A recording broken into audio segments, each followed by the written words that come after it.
I pledge allegiance to the flag of the United States of America and to the republic for which it stands, one nation, under God, indivisible, with liberty and justice for all.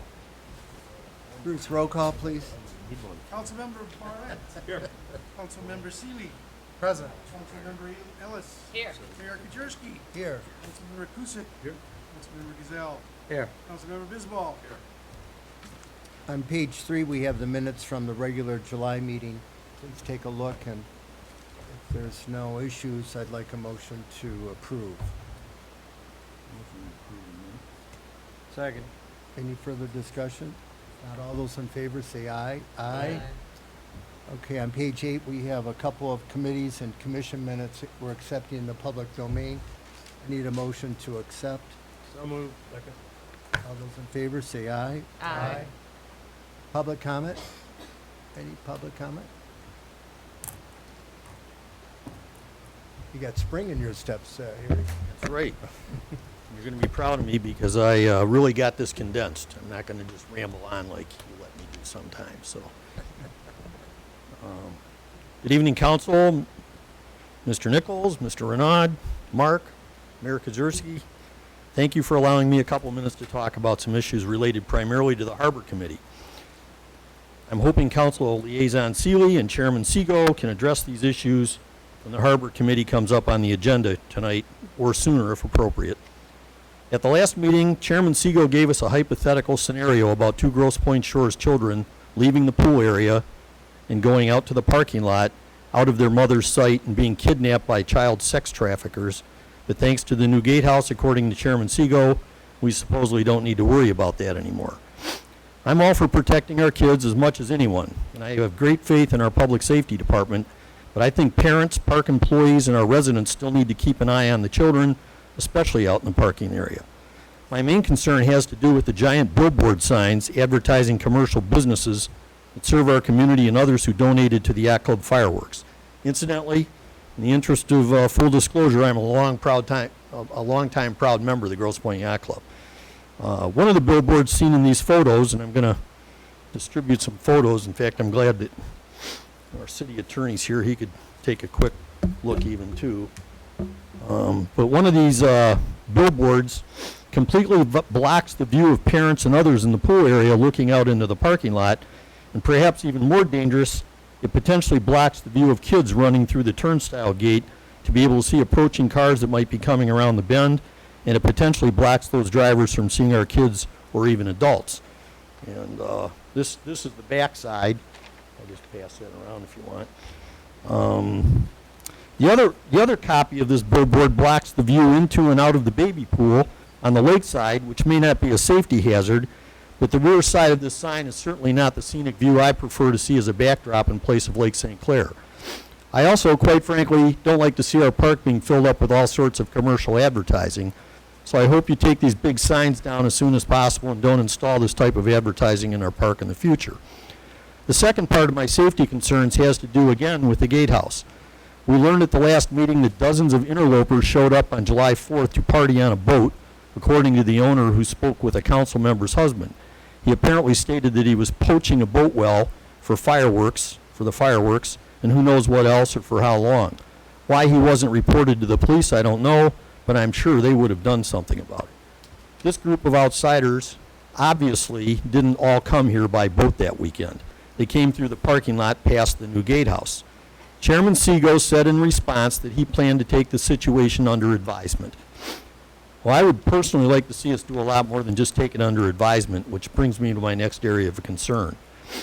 If the gatehouse is so critical for the security of our children, as Chairman Seago has repeatedly suggested, let's keep in mind, for one, it isn't foolproof, and two, I think it's about time for you to tell us what the plan is for manning the gatehouse in the months before and after summer season. Lots of kids still go to the park in those months. There are quotes in the paper saying it will not be used, but the mayor has indicated he wants it staffed all the time. Meanwhile, it was pointed out at the last council meeting that we're spending an extra $5,000 a month for staffing it. You combine that with the astonishing cost overruns to build it, and I'm wondering if we shouldn't try to cut our losses and invest in upgrades to our aging bathhouse that's been neglected for so many years. The situation there is potentially dangerous for kids and adults' health too. And it's embarrassing. Seems like the Harbor Committee has taken over many of these responsibilities, and I guess I'm going to ask, who is even on the Harbor Committee?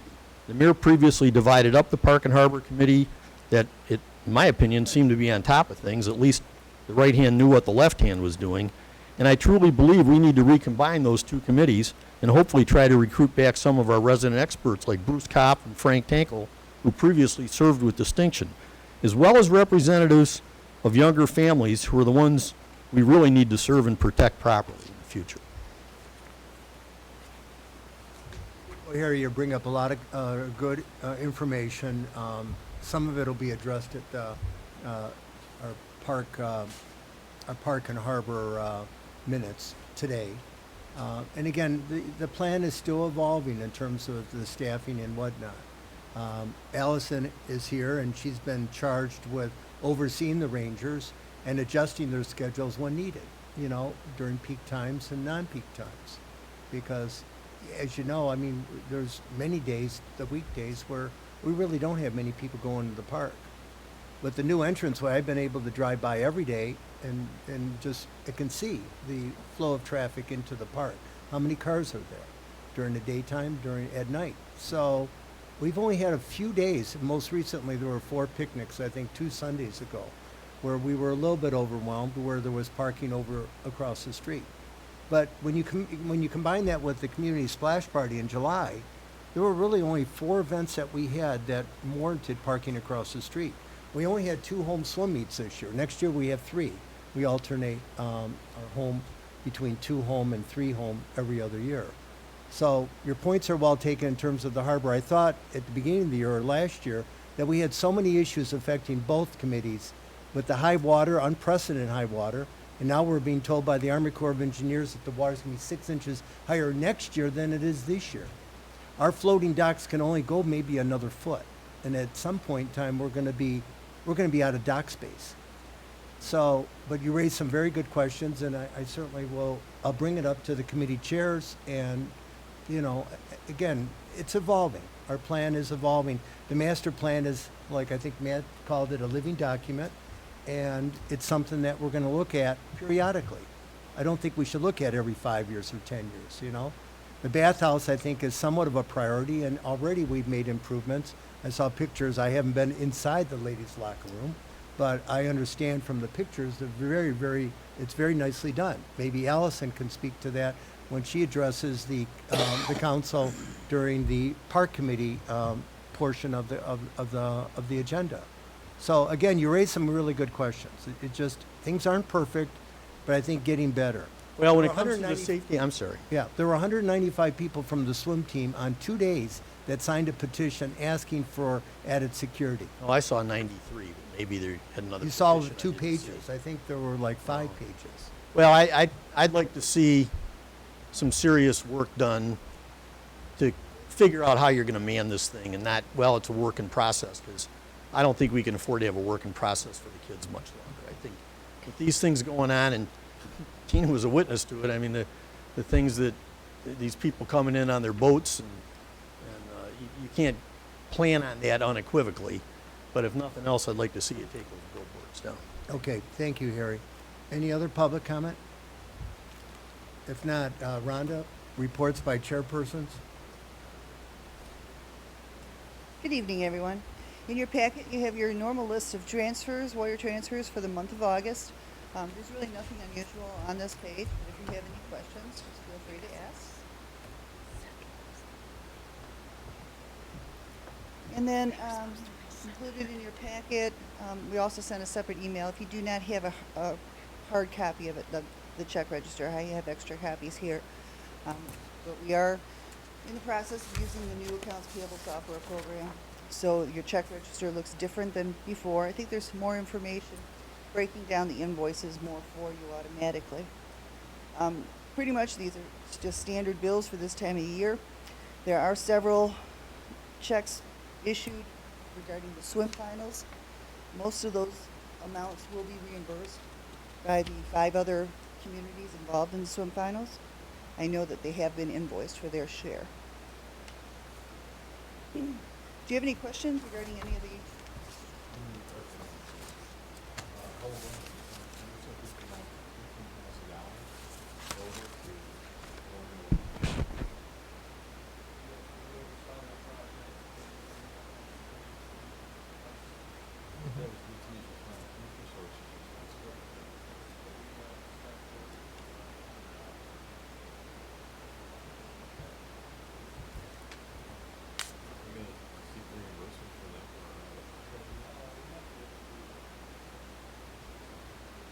Because certainly, what, the first time, yeah, okay, you brought your, the spirit, that's like $10,000. And also, Rhonda, there was 10,000 Hubble Rob for corrective action. Is that the Sewer system? the sewer system? That's really a non-recurring charge, right? I mean, it was a one-time charge for their work and Well, submitting. probably per pay period for them, for when they're invoicing. Okay, okay. Are there any other questions regarding the check register?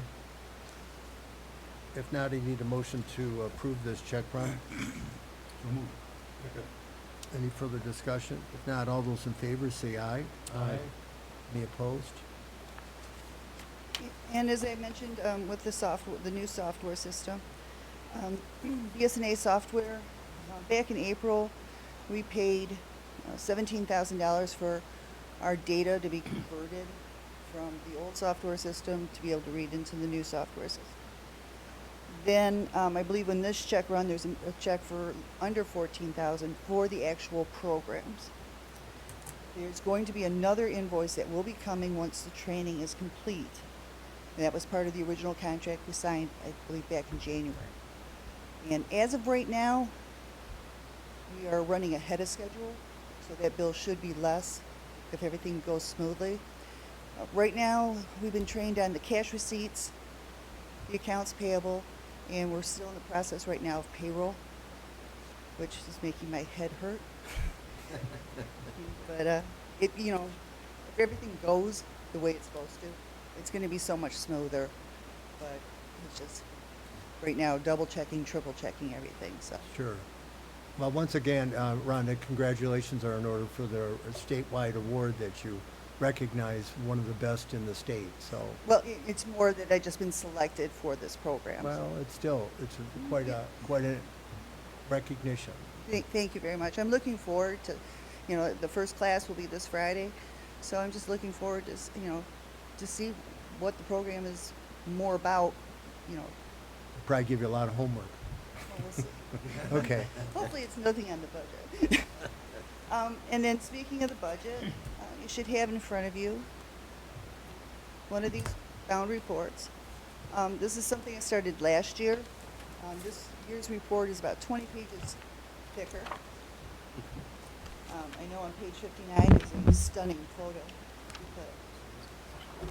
But, we've tried to incorporate more information that the Governmental Finance Officers Association is looking to have in this report, and there is still more information they want. So we'll just see how it goes. It does take a lot of work putting this report together, and I would like to thank Chief and Brett for their assistance in gathering some information for me. Thank you, Rhonda. It's very helpful explaining to the residents the operation of the village when you look at a pie chart or you look at a graph chart. Very easy to explain, and I think that they appreciate that. Yeah, and the report is available on our website under the Finance Department, and we will also have a hard copy available for any of the public to view upstairs in the We may want to consider putting this on our TV channel as well, like at least the pie chart, just a couple selected so people understand where their tax dollars are going. Okay, thanks, Rhonda. Bruce, Chairperson's report? Finance Committee did not meet in August. We have scheduled to meet next September. Chief, Public Safety? Good evening, Mayor and Council. To follow up on a previous issue, the noise complaints on Lake St. Clair have been intermittent.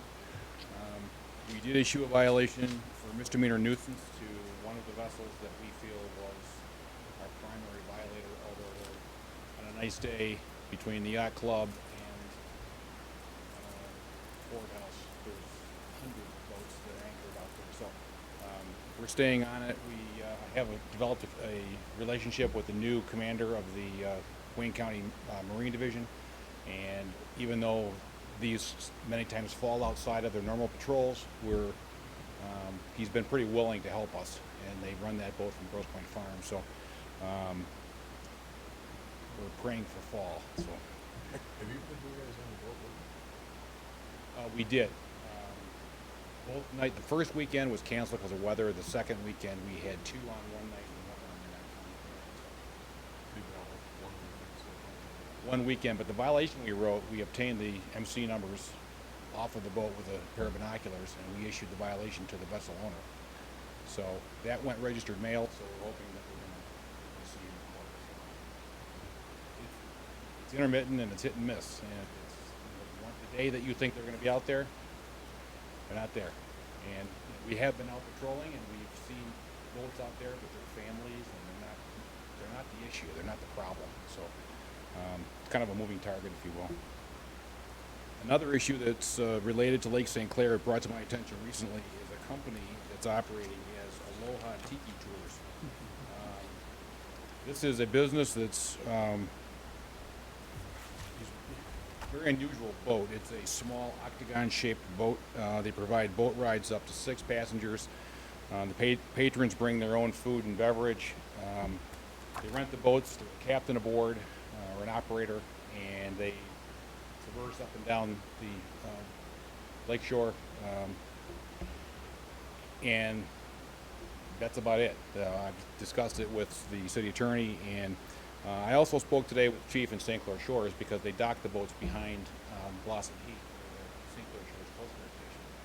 They've had no issues with this particular group at all. So, and we have not received. I had one inquiry from Lakeshore, but other than that, we've had no related complaints. So we'll continue to monitor it, and I'm sure that we'll continue to discuss it. And irrespective of how the tickets ultimately disposed of, just the fact that it was issued should offer a chilling response, you know, because the word will get out that they're not fooling around. You'll get a ticket. Yeah, it's a mandatory court appearance too, so we hope to speak.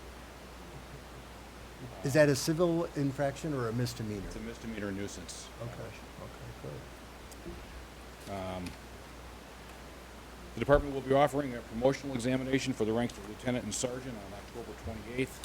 Oral boards will follow shortly after that for all those who passed the written exam.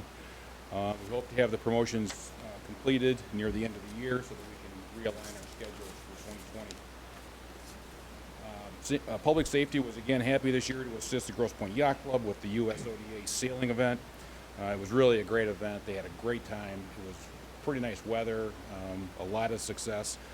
I did get a very nice thank you note from Commodore Vrieken, who wrote me a hand note. We helped them with pedestrian traffic. We had the ambulance over there for a period of time, and my bike officer was in the yacht club, so it went very well. And the last thing I have is that we have received the 2 mobile radios that were ordered for this year, and I'm proud to report that all of the scout cars and the medic all have upgraded radios now, so we should be good for a number of years. We took on this project when Motorola advised us that these older radios would not be supported anymore, and some of them just quit working. And that communication link is a very important tool that we use. So, we're grateful for the great equipment. And that's all I have. If you have any questions, I'd be happy to answer them. Thank you, Chief. Any I questions? have 2 points. Number one, we're losing another public safety officer. We heard about that there'll be a resignation. What are you doing as far as replacing that to get the staffing back up to par so that we're not paying a lot of overtime? 2 things. I currently have an officer in the Macomb Police Academy. We are going to be interviewing again because the list that we felt was exhausted with these. There's 3 hired off this list. The latest one is in the academy currently. He'll be ready in December. The thing to bear in mind too is when we're short an officer, we're only really truly paying half time because his initial salary is still still budgeted. So we are going to interview again. We're going to hopefully get an officer into the December. We're coming out of furloughs now, out of vacation, so the need for overtime. And I'm doing everything I can. I've moved an officer. I've also put my investigator on the street. He's worked half a dozen days as the uniform supervisor on days, so we're doing whatever we can to use our personnel efficiently. So. Chief, is there anything we should be looking at? I mean, it's not pay. I know that we're probably the highest paid of all the 5 Grosse Points. I mean, We're I right look, in the middle. That's true. was our lowest non-probation officer earned 84,000 last year. It's the Well- benefits, I think, not the salary. Well, there's salaries, there's the medic stipend, there's longevity for some of the officers who are eligible for longevity. There is some overtime to maintain the shifts. Just about every officer who has, I always interview them when they exit, and they all say it's the benefits. pension and the retiree healthcare. Mhm. And that's pretty much across the board, and and I've also lost a lot of my young guys, and all my ticket writers, and all of, the aggressive group, and so we continue to hire. In my tenure, I've hired 12 officers, and 8 have left. 60%. Well, maybe we should consider lowering the salary and increasing the benefits. I mean, maybe it's the total package. But, I don't know. I mean, it's frustrating for you, and it's frustrating for us because, they're going to the same place, Well, we've kind of scattered them around a little bit. I lost one to Clinton Township, one to Berkeley, Three to to Grosse Pointe Park. Grosse Pointe Park, though, one to Clinton Township. so, okay. Are there any Okay, other questions? And next, the ranger schedule. Are you still responsible for staffing the rangers at the park? Is that under your I do not just? make the schedule. Who does? Tim Jenkins makes the schedule, and the Rangers now are a direct report to Allison. Okay, who's Tim Jenkins? Tim Jenkins is my senior ranger, Okay, but he only schedules what we approve. okay. Well, I know that there have been 2 rangers there during the days. And for instance, yesterday, I'll use as an example, I was there about 4 hours, little less than 4 hours. In that time, there were more employees in the park than there were residents, yet we had 2 rangers. So why are we spending the money on that second ranger on a Monday afternoon? Well, we've had picnics come in. But there were no picnics. Well, I'm just saying. See, that's why I'm saying, who's monitoring this? Are we looking at the numbers so that we're not spending this $5,000, like Harry said, a month over having 2 rangers? I mean, Well, I did ask Allison about that. She made a recommendation that we continue through this summer with the current staffing we had, because we had over 100 picnics scheduled. And yes, could we do it smarter yet next year? Of course we could. We're going to look at it again. As a matter of fact, if we choose to run one guard house, we may utilize an employee within the park to handle some of the other internal things. So this is all going to be discussed over the winter, and yes, we're always looking to streamline this. And yes, I know it seems like slack periods are slack periods, but that's sometimes the way it is. now, have you been able to analyze any of the data that the rangers are collecting with their electronic readers so that we can see the peaks and? We generated the 4th of July numbers as well as the weekends before and after to kind of get a benchmark. At Councilman Bisball's recommendation, we are now asking for park passes from all occupants in the vehicle that are park pass of age, to try and get a more accurate number. We haven't generated those reports per se, but there's not, to be very honest, there's not a lot of data there to speak of. Yes, it will be of benefit. You'll have numbers, but we just haven't generated that data yet. Okay, and why? Is it difficult to generate that data, or is it? Well, we I had thought some- with that electronic that we should be able to just pull up a program and it will give us a It's read. operating the program. We had a little difficulty with getting the program up and running, and Tom Krolchek was looking into that, and he did generate some numbers, as well as we received some from our clerks at the desk. They were into the program, so. But we don't have anything for the I end can of certainly July. get you what I have. I'll email Yes, it to you. would you think? Sure. Well, not maybe just to me, but to everybody, Of and course. also to Allison, Of if course, she, sure. so that we can just kind of figure this out, try to get a handle on when we should have 2 and 1 and. I truly think that next year will look quite different in the way of staffing than we currently have. Okay. So, but this is all kind of brand new, and we're just kind of feeling our way through it. Thank you. Any other questions? Yeah, I think it's you. Hi, Chief. How are you? The 4th of July incident with Tina's neighboring Boatwell turned out after the fact that we were informed that that was a transient Boatwell rental, and that the city was aware of the fact that there was going to be a transient boat renting that space, which we rent from time to time. And evidently, the people that rented it are friends or relatives of a Grosse Pointe Shores resident, and came in a car where we weren't checking all the passes. So they were actually going through the security properly. And I just wanted to know, is this going to be an ongoing thing where we do the transient rentals like that, or? That's out of my purview. I don't make that Okay. well available. We just simply, we respond to complaints within the park, and we also check at the gate for Okay. resident status. But now that we're checking all of the passes in the vehicle, people who are guests like that, that would be basically ferreted out, right? Provided that the 14-year-old has his pass with him, which is very unlikely. Right. I mean, those things are going to slip through the cracks. I mean, it's just the way it goes. Okay. You know, based on your expertise and years of experience, do you feel that the entrance to the park is dangerous? No, I don't. Not currently. The fence helped guide the pedestrians. We still have residents, kids on bikes who will ride through the exit because they've done it since they were kids. We have women who push strollers through the exit. Yes, the ranger comes out and scans the pass or speaks to them, but this is the first year we're up and running with this. And for example, Grosse Pointe Woods has the exact same setup. There's cars that they have to cross in front of those cars. The sidewalk comes up, they cross across the driveway. I don't recall. I've lived in Grosse Pointe Woods for 30 years. I don't recall an incident in their entrance. That's not to say something couldn't happen, but the way it's designed, yes, pedestrians cross in front of vehicles. One of the reasons we put the stop sign there is to stop the vehicles. My rangers also, when they take the pass, they say, please watch for pedestrians. So we've taken some steps. The gate arm works. He's supposed to be looking at the gate arm when he raises it, and he's supposed to be looking at it when he lowers it, because we had an incident when it was first installed. So if the proper warnings are given, and if the ranger is on his job, then I think that it's as safe as it can be with the current design. Well, exactly. I mean, you know, I could ask you the same question. Is the intersection here at Lakeshore and Vernier safe?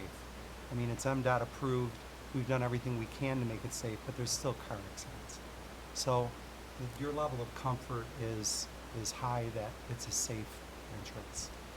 I think it's as safe as it can be based on the design. Okay. And Next question I have. Do you feel that the signage from the sponsors who sponsored the free concert to the residents in the park, do you feel that that's a safety hazard? the one at the pool or the one on the entrance? The one at the pool's been removed, the one at the entrance. We had told the sponsors at the time that we would allow them to have their logos and advertising be seen as a result of supporting our concert. The only vision obstruction that I could see would be the ranger at the outside gate looking into the park. Have any complained about it? I have not received any. Okay. I appreciate it, Chief. Thanks. Any other questions? If not, good report, Chief. Brett, Public Works? Good evening, Mr. Mayor, members of council. As mentioned earlier, there's forecasts of the lake level going up a few more inches. However, it appears that the lake levels have currently stabilized for the last few weeks. So this helps things go quite a bit easier over at the park, and the grounds are finally drying up. We still have pumps in our marina trying to keep the ground dry behind the seawall, and we still have pumps on Lakeshore Road near the Milk River. But right now we're only having to really run them when it rains. Some of the pumps that are on at the harbor on a float system, so they're running a lot less. You may have read an email that I sent out a week ago regarding the new flooring for the bathhouse at the park. The flooring has been installed in the women's locker room. If you get an opportunity, stop by and see Allison and take a look at it. I think it looks quite well. Joe Cipriano, met with Park Committee and also had advised our park staff on the best way to clean and maintain the floor. Again, this is something that we're using as a test, and if things work out well, we may use it for other areas. We cleared out all the Home Depot stores in Harper Woods, Roseville, and Warren looking for shower heads. However, we did find enough, and all the shower heads in the bathhouse have been replaced, so if you get a Beautiful. chance to get over there and take a shower, enjoy. The Crestwood generator on our north pump station has been installed. The gas is hooked up, the electric is hooked up, and it's ready to go. However, we're currently waiting on the manufacturer of the generator to come and do the initial startup. I was notified late this afternoon that they plan on being here September 4th. And once this is done, the generator will be put into service and we'll continue with the restoration there. The generator that is there currently will be removed tomorrow because we borrowed this at no cost from one of our vendors, and our vendor needs it. So we are fortunate to borrow another one. This one's going to be quite a bit bigger, but we're going to try to get that wired in tomorrow, and that'll be there till September 4th. The retired generator was sold at auction on the Michigan Intergovernmental Trade Network, or MITN, for a large amount of $826.35. I think a lot of people were surprised about what we got for that, but that is now gone. Did they actually bid to the penny like that? Or, Yes. I mean, the 35 cents, I mean, Yes. And that money goes into our general fund? Okay, Yes. thank you. Now, Colonial Road has been repaved.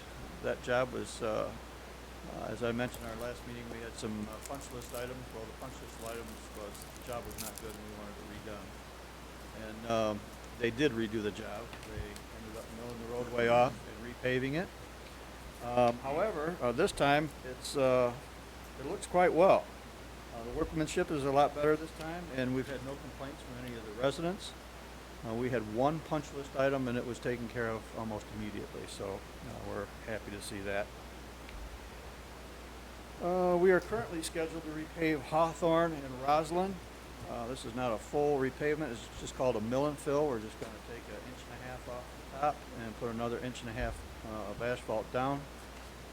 Thought it would be a good idea to do this before we wait till the road is in shambles. This way we can maintain the road for quite a bit longer. There's going to be no curb work done on the street. They should be in and out in a few days. We're currently also going to do some work on Oxford. Oxford Road is something that's been needing some attention for quite a while with water and sewer. However, the roadway is getting so bad. What we're going to do is just put a skin patch right over the top on certain areas that are really bad. So that'll spruce things up a little bit and get us through till when we plan on doing the water and sewer. We also plan on resuming some concrete patching work on Blairmore and Valentine in the Edgewood subdivision. You may recall we did a lot of work there last year. However, we didn't finish it, and we plan on finishing that up yet this fall. We also have a lot of catch basins that are marked throughout the city that are going to be repaired. We're expecting this work to start right after school starts, probably the second week of September. And speaking of school starting, our seasonal employees have begun to leave and return to school. And once again, they've proved to be a great help for our public works staff. We had a great group of young men this year. You may have noticed one of them young men going door to door, checking downspout disconnections. This is required in compliance with EGLE and SEMSD. Our downspouts are not to be connected to the sanitary sewer. They must either be splashed or hooked to a storm sewer, and we have to verify that. And as always, if you have any questions regarding downspouts, feel free to give us a call. And just FYI, EGLE is now the new acronym for the Michigan Department of Environment, Great Lakes, and Energy, and was formerly known as the DEQ. So now when I say EGLE, make sure you can relate that to DEQ. And also one of our longtime employees, Bob Heckman, will be retiring September 12th of this year. Bob's been working our park and our marina, keeping everything over there in pristine condition. He actually started September 9th of 1996 and has given 23 years to Grosse Pointe Shores and has done a wonderful job. During his tenure in the summer months, he is constantly getting calls from the pool and the park. And most of the time, he can handle all those situations over the phone. However, when something does happen, which is regular, he's always there. He makes it a point to stay home on weekends. And we're really going to miss him. We do have a replacement with him. He's been training for a year and it should be a very smooth transition. So Bob's been an exemplary employee for us, and I certainly am going to miss him. So at this time, that's all I have. If I can answer any questions, I can try to answer any Is questions. the generator across the street from this location? It's in the same location. The new one? It's in the exact same spot as the old one was. Then you got a bigger control panel box over The control panel box actually fits inside of that one on the other side of the street. and smaller footprint. It'll be the exact same size footprint. Yes. Yep. Does it look? You know what? I think the color of the generator or something, it does look smaller. Yes. It's the same generator. Actually, this generator has a lot more quiet features to it. You probably won't be able to hear it when it's running, where the other one, when it started, everybody knew about it. This is gonna have that phone tree panel.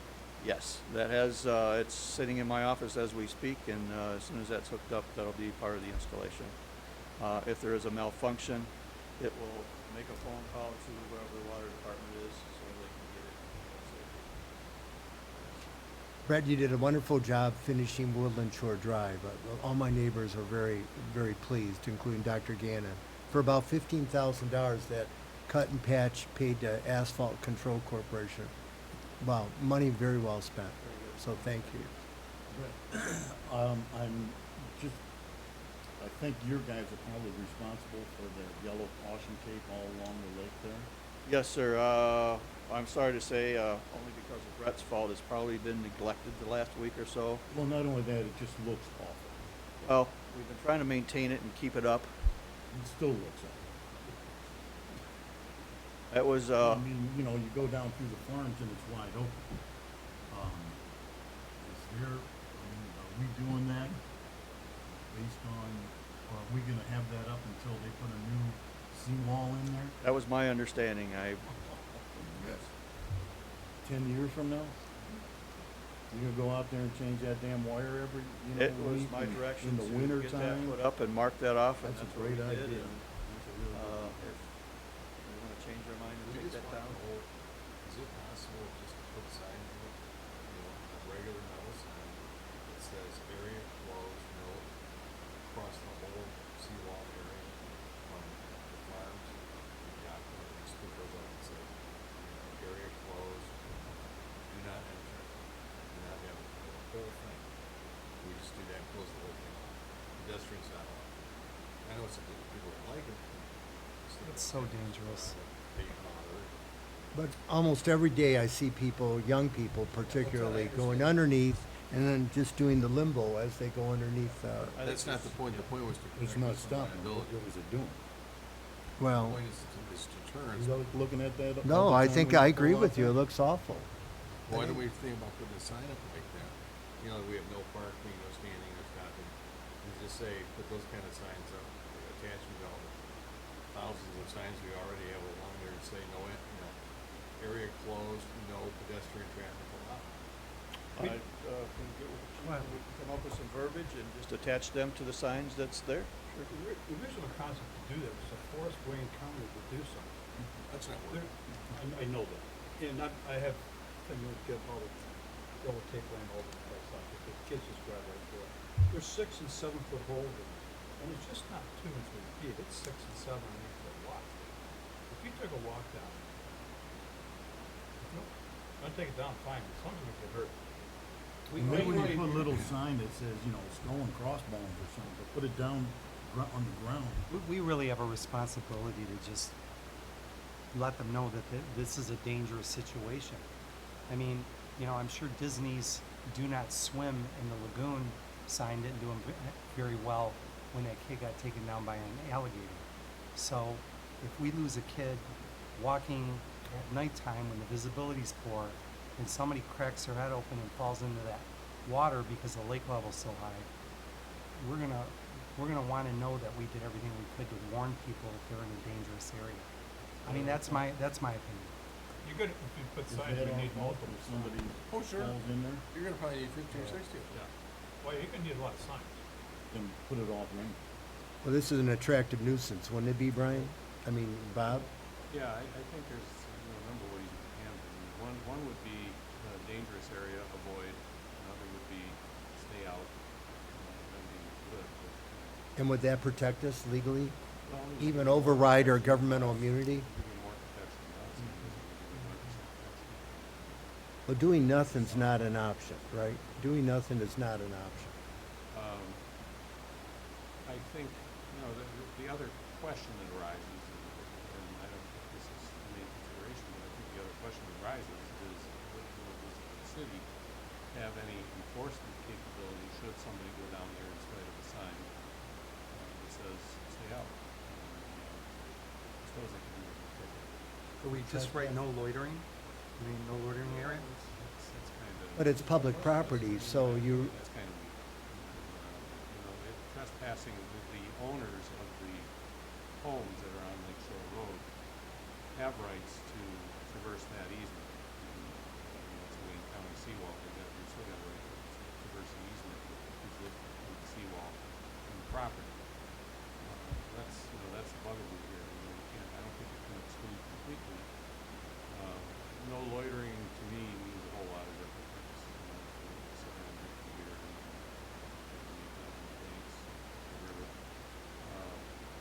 All those things. I mean, if it were me and I were wording it, I would be stronger than that. Maybe to the point of stay out in high risk area at least. hazardous area. How about how about if you have, like you do, enter at your own risk, unsafe area, not suitable for, Pedestrian traffic. pedestrian traffic. Where are you gonna put these signs? All down Lake Shore. Down All in the way. ground, though, yeah. No, you're gonna not just attach them to sticking the way up. existing, where it says no parking and those signs, we're not gonna drive any more fence posts in.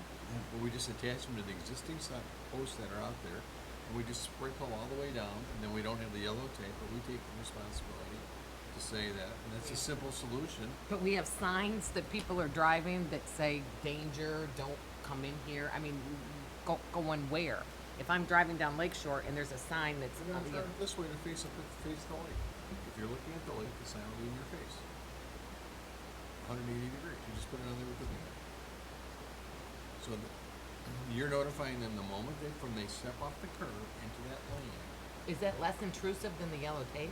Sure, because it's no maintenance. You do it one and you're done. You put the signs up, you're done.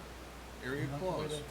No. None of us do. None of us, yeah, I don't, but I But sure it like better- what I it like better means, than a though. Injured person. No, I don't. Yeah, that's an idea to think of. Shit, so you need 80. 100, what's 100 of those signs cost? Terrible. We could do it ourselves. Yeah. We have, our sign company that makes custom signs, it would be an issue. You might wanna give me some verbiage that you would like. Yeah. I think somewhere in there it should say danger. Well, Dangerous area stay out was mentioned earlier. I think you guys put your heads together and get a price for that. Dangerous area, keep out. Come back at the next council meeting with the same sort of I can do that. approach to what we Know can how do. many signs we have, or posts we have now, or. But you're still maintaining that. I mean, sometimes it's really high, the grass is really high, that makes it look even worse than. We haven't been cutting the grass because we don't want our mowers to fall in. These are huge holes. So what do we do about that? Right where the You should tape add is, that to we're the not cutting. sign, no grass cutting. Absolutely, I've told the men, don't get near that because, the ground was breaking away. It's a sinkhole right now. Especially when we weed whackers. Yeah, we could probably do something with weed whackers. It would be quite a project But there. it's not getting any better. One last question Yes, sir. is, I know last year you had them bring in a couple of dump trucks from the county paid for, of crushed rock or whatever. Those Point Shores paid for that. Oh, I never caught We put that. in 50 tons and Yeah. it's all gone. Right. All in water. Councilman Barrett is, made numerous passes out there with me. Like every 2 weeks, we take a ride, and it's amazing how fast that is deteriorating. I'd be more than happy to take any of you for It's a ride, terrible. so you could see it. It's not good. Brett, should we add to the seawall where the kayak rack is? Should we consider doing that as an off-season project? I don't know, that's, I something. mean, the sandbags, Pleasure people to come. complain about the, you know, I gotta remember, we're at record high lake levels right now, and I know there's forecasts out there, but, Last fall, we put together a proposal for a cap and then an extension on the cap of the seawall. on that side too, where the kayak rack is? So No? if that's something you guys want to visit, I can get a report. I'd be adopted. Getting back, if I can, for just a minute, to the sign verbiage, I think you need to say dangerous area. The main thing here is, on one hand, warning people, and the other is liability avoidance. And we need to say keep out, and the city doesn't actively pursue everybody that's kept out. First thing some plaintiff's attorney is going to ask when somebody gets injured is, well, why didn't you How many tickets were given? to keep them out? Taking on an additional responsibility in that sense. The main responsibility is to bring people, and hoping that they're, not going to go in and play around with big hole. The other is, again, is liability avoidance, and I don't think it makes much difference to the city from a liability avoidance perspective as to whether you say dangerous area or dangerous area and keep out. I'm just saying, once you start saying keep out, you're not keeping people out, then enter at your own risk. Yeah. Dangerous area, enter at your own risk? Montage about whether we're accepting liability or good. Enter at your own risk, unsafe ground, slippery surfaces, unstable soil conditions, enter at your own risk. Green County Fire. But they come at 10 o'clock at night, they can't see the sign, they go and they disappear. We can't prevent the world from being a knucklehead, okay? But what we can do is at least, number one, not embark upon a continual path of going out there with a roll of tape every 3 days and doing that in the middle of winter. So we can have a semi-permanent solution, because the seawall solution is not gonna be in our tenure on this earth. That's all. Yeah. Okay, it's gonna be that far down the road, so it's not gonna You change. must have talked to Wayne County. I've talked to Kaufman, and I can tell you I know where the county stands. I can tell you, it's not, there's no appetite for this anyplace. We're the last guys. We can't even fix bridges. Lee County doesn't even have the money to fix bridges. So dangerous area, enter at your own risk. Are we all good with that? No, let those guys work it out. We're not, we better call Mike Morris and, ask the personal injury lawyer. Hey, I agree. I mean, when you can sue McDonald's because the coffee said hot caution, give me a break. The other thing is there may be a stock sign that's already available. Right. I'll put something together and report next month. Yeah. One sign can say dangerous area. Whole point is you guys you gotta mention. Thanks, Brett. Thank you. Okay. Allison, do you want to talk about the park committee? And then Doug can supplement it.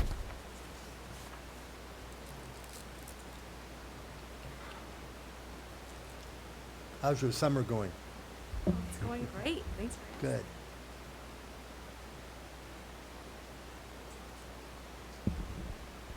Good evening, Council and Shores community. My name is Allison Scarfone, for those of you that do not know yet. And in June, I was hired as new park manager here at the Village of Grosse Pointe Shores. Since June's council meeting, my first day here at the park, I have hit the ground running. We've had 6 swim meets, and the Grosse Pointe Shores hosted finals this year.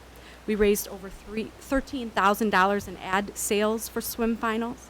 The Sharks received a generous donation from the Improvement Foundation of $1,500 towards the purchase of a new swim starter. A Shores swim team family, the Melhems, also donated $500 for a new computer. The Shore Shark swim team banquet was at the end of July on the 25th at Lakeland Manor. The 4th of July event was a huge success. The front gate counter had over 2,000 people enter and exit the park that day. We had a full circuit concession stand open, JB's Hut and Mochi's food trucks, tattoos, glow sticks, face painting, swag bags for VIP sponsors from both the Shores and the Yacht Club. Over $25,000 was raised for the fireworks and concert featuring the Teen Angels. We had a selfie station with VIP backdrop banners made from resident Debbie Albrecht from Label Stop. It was truly a magical event. For those of you that were there, you know. For those of you that weren't there, next year is your turn to come. There were 5 library book, bike, and story hours with the Grosse Pointe Public Library. The summer was filled with swim lessons and tennis lessons, Tai Chi and Aqua Jog, all well-received programs at our park. This year's splash party was a huge success. There were several hot dogs, lemonade, ice cream, water balloons, cardboard boat races, and swimming races. Many kids and families attended. Fishing derby was on 7/20. Prizes were donated. Compliments of the mayor from the Lakeside Fishing Shop. Ben Ross was the overall winner with 8 fish. 2 community movie nights where we saw Wreck-It Ralph. Another movie on August 15th where we saw How to Train Your Dragon. We had the swim team had the swim event and another movie night. It was a late night swim event and another movie night where we watched Lego Movie 2. I organized an all-point swim clinic to be hosted at the Grosse Pointe Woods Lakefront Park, featuring local area coaches to help local Grosse Pointe youth swim community with their swimming strokes. It is this week. 25 kids were in attendance from all of the parks. We were able to donate back $700 to the All Points Fund, which I thought was notable. Per resident request, the tennis courts officially are numbered. This Saturday, we're hosting our annual tennis tournament, and on Tuesday, September 3rd, is the Doggy Days event, where your dog can take a dip in the pool. We have made some really great changes to the park this year. With the help of you, the council, we were able to implement a new flooring system that looks outstanding. If you get a chance, you can thank Bob Heckman and Fred Lees for their hard work. That was 3 days of arduous labor, and they did an outstanding job. It is installed on a trial basis, as my colleague,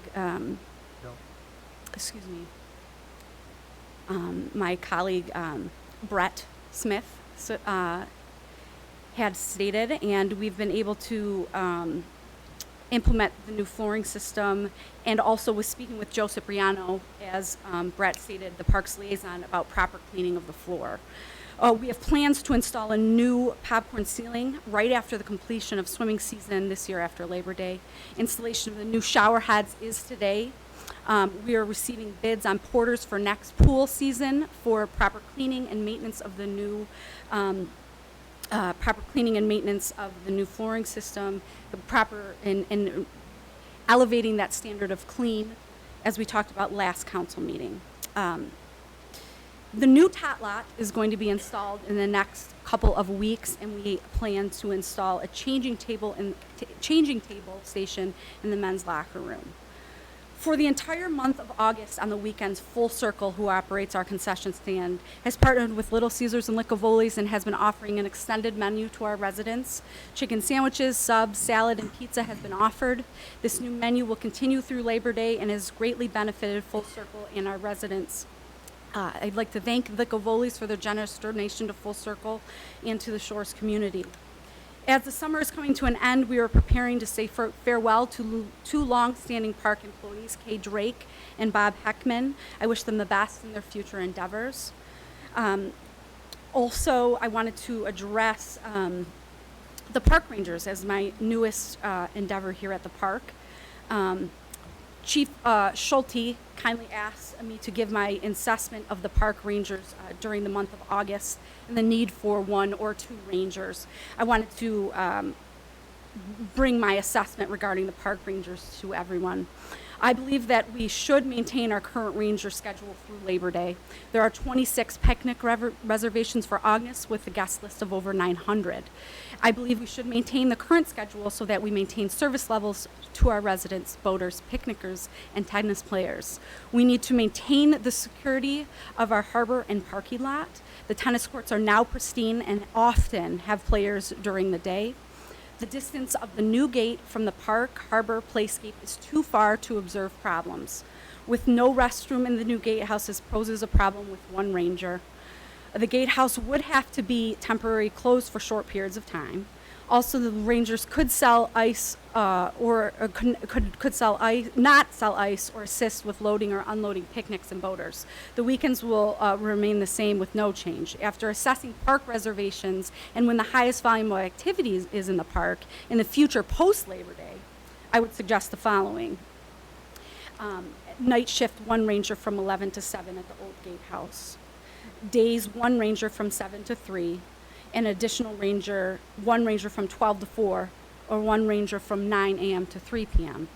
In afternoons, 1 ranger from 3 to 11 p.m., and an additional ranger from 1 ranger from 4 to 8 p.m., or 1 ranger from 3 p.m. to 9 p.m. And then the weekends in August, same 2 rangers, no change. During the times where there is 1 ranger, perhaps we could utilize the old gatehouse regarding proximity to the bathroom. This option affords the rangers less hours, which costs the shores less money, while giving the residents the service they deserve and are accustomed to, the help with picnics, getting to and from their boats, picnics in the classes, Tai Chi. Oftentimes they need help. The ladies need help going to the class. And then tennis reservations will be maintained. Carts will be collected, harbor will be patrolled, and ice will be distributed. So in answer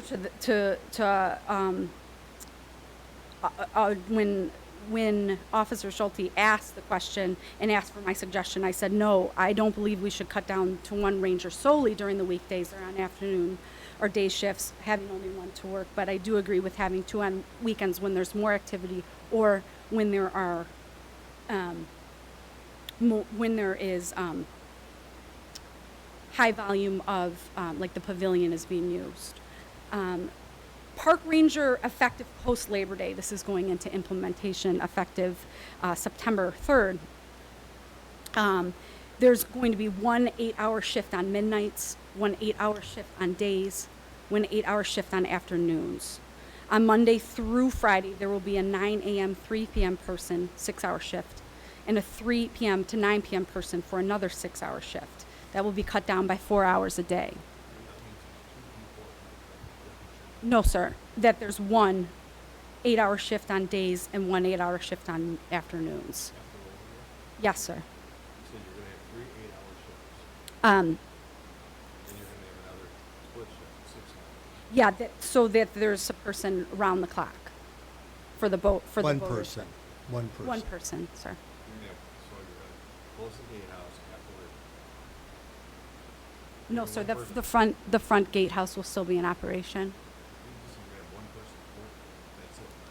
Yes, sir. After Labor Day. Yes, sir. Ranger, 20, on a 24/7 schedule. Right, okay, but let's talk September, so you're gonna have 1 person, Mhm. 1 ranger is what you're planning. Yes, sir. That's gonna be at the front gate. Yes, sir. She said, and then you're gonna do for bathroom. Well, we're going to have to implement, there's not going to be somebody there for a couple minutes while the individual uses the restroom. Just like at the yacht club, when you go in the driveway, there's frequently, they leave the gate open when there's nobody there. That's my question. You're gonna leave it open? Yes, sir. I think we're going to have to do that. That's breach of security. Well, No. maybe. We'd have to look into that when we'd have to, So we have to, then you- so if I this is a pull it- trial. So if the arm will be out, the ranger will not be there, and I can walk in without joining the arm. That's what we're gonna plan. But the ranger's gonna go to the restroom during that time. I understand, walk there's, back there's and not he's gonna be gonna anybody see. there, or you're gonna make. But, you know, what's, We're trying to understand. I'm actually, well, we're trying to cut Yeah, costs. I understand you're trying, Yeah. I'm just trying to understand the math part. the old gatehouse doesn't have a bathroom either. So all those years, we managed when they took a bathroom break. Yeah. Okay? So there's nothing different here. The guy's just gonna be across the parking lot, which means he might have an extra 3 minutes of walking time. So if we leave the arm up, and there's a chance that during that 10-minute period of time that someone will drive in, I'm sure he'll notice the car and ask for their park pass. That's what we're trying to do. I'm just trying to understand, I'm agreeing, Kurt, it's your, but I'm just trying to, so after Labor Day then, we're gonna run one person, Like we always one do. ranger, 24/7 until the harbor closes, and we're gonna adjust our manpower for winter hours. That's what you're proposing right now. Say it one So more I time. understand. Mm-hmm. Am I right? Will you say it one more time for me? One after Labor Day, one ranger on duty, 24/7, whatever schedule hours you have during the week. Yes. Until the marina. You may have to, Weekends, we may have two. depending if we have activity. Correct. So then, that will continue until. And then in October, yeah, well, we'll go to a day shift, an afternoon, and a midnight shift. So we'll cover the 24 hours a day for the boaters, sir. And then through November 16th, through the spring, we'll have 2 6-hour shifts from 8 a.m. to 8 p.m. Right, plus whatever adjustment. Yes, sir. So then, to answer the question that Mr. Kurtz raised earlier in the evening, we are not gonna man both places. We're gonna put the guy out in front. That's where we're gonna keep the ranger. The other ranger station will be idle. Yes, sir. That's what I- Oh, yeah, absolutely. Are there any other questions? Yes. So, when we have, for example, the library, you said you had 5 library events. Yes. How many people do you Well, we had, it varied from, it was not well attended. We had about 5 to 10 kids there in the morning at 11. The problem was the time. So we adjusted the time. The problem was the lot of the kids were in swim lessons at that time. So we, those were already in stated events, the times and days, so that the library could do it. So it was about 5 to 10 kids. Mm-hmm. How many do we have at the fishing? Oh yeah, about 25. Mm-hmm. And have you had an opportunity to look at prior years and see, like, so we had 2,000 people at the park on the 4th of July. How does that compare to last year total clicks on the body count for the 4th of July? I mean, I understand, we're trying to get some statistics on how much usage we have by what percentage of our residents on specific events like the Tai Chi that we have. How many? Oh, that is very well attended. You're asking how many people come. Sure, that class is full on a routine basis. Full means about 25 people. All Grosse Pointe Shores residents? Not in Tai Chi. We don't know how many. We open it to non-resident. We do not know who, I can look in that information for you. I know the reason we've opened it up in the past is because there's a minimum number of enrollees that you have for the after instruction. And then they open it to the other points, and you wouldn't have that enrollees. I'm just trying to get a flavor for the fact that when we have these events, just how many people are actually going? How many kids are using it, or how many are doing it? Certainly. Like, we have, how many kids on the swim team? 70? I heard somebody. 83. I heard 76. Well, I don't, 76 and 83 is pretty close, sir, together. And how does that compare to prior years? It's low. We used to have 116, I think, 2 years ago, we had 129. And so that's consistent with the demographic change, meaning maybe that everybody's having less and less kids in that area. It's also the aging of the kids. These are, regular Shark members, not necessarily the junior Sharks that signed up for the team. So it could indicate we have more younger Shark swimmers versus the older, because they age out at age 17. So we had a gap like 14 and 17. We were very weak. The reason I ask all these questions, when I look to you as the park director in terms of creating events and doing that going forward, it's the bang for the buck. And, we have a lot of residents that ask for improvements or things in the park, and it's, the greatest need for the greatest people that use it. And we're looking at spending a lot of money on a certain piece of equipment or a project. How many people will actually benefit? That's why we put the park board label in at the park to start with at the beginning of the season. So we can start gathering some analytics and just assist you in saying, well, I have 7, like that says we have 83 or 76 swimmers down from 119. What's the trend going to be next year? What would that be? How many residents have come in the 4th of July this year versus last year? Did the fireworks draw a lot more people? Was that a big success in terms of the park attendance? or was it pretty much a carryover and it was just a plus feature? I don't know the answer to any of those, and I don't expect you to know this thing.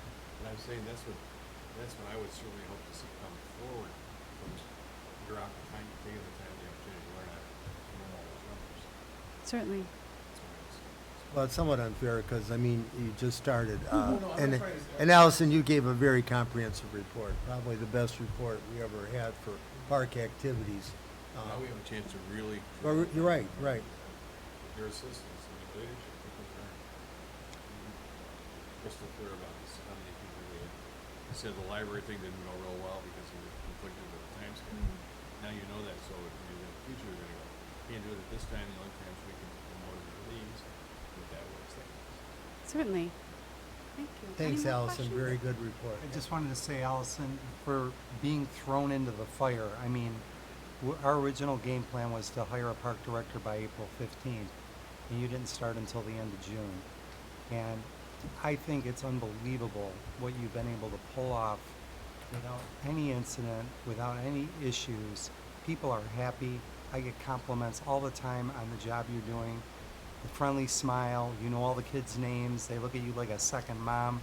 They see them all coming up to you all the time, and they want to show you their arts and crafts or whatever they're doing. Watch me swim this way, and I mean, it's great. And you know, I just want you to know that you've been asked to do a lot in a very short period of time, and you've really stepped up to the plate, and I thank you for that. Thank you. And the addition to the Licavolis and the pizza at the concession stand has been huge. Has it gone over as Yes, well we- with everyone else other Yes, than me? everybody has been very happy about that. And I happened to see them at their store last weekend and personally thank them Oh, for that's their nice. donation. And it's just nice to have something else. Thank you. And they're very supportive of Full Circle, as we all are. And so it's just a good addition to our concession stand. Thank you. So good job, Allison. Thank you. Thanks, Allison. Doug, do you have anything to Yeah, add? we talked a little bit more, especially about the bathhouse, the ladies' locker room, and the new tile stuff they put on the floor. And Joe Cipriano is gonna look into that a lot more, especially like the maintaining it. You know, how often does that tile have to come up and be cleaned underneath there? You know, somebody spills a Coke or something like that on a Tuesday and it doesn't get cleaned up until the next Tuesday. Is it weekly that has to be done? Does it all have to be pulled up? Because the way they have it in there right now, it's like a jigsaw puzzle. So when it comes up, it's gotta go back in the same way.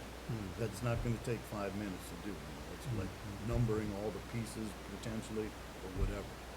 So Joe's gonna look into that and Okay. the cleaning of it too, we talked about, throw a bucket of some kind of cleaner on it every day, hose it down.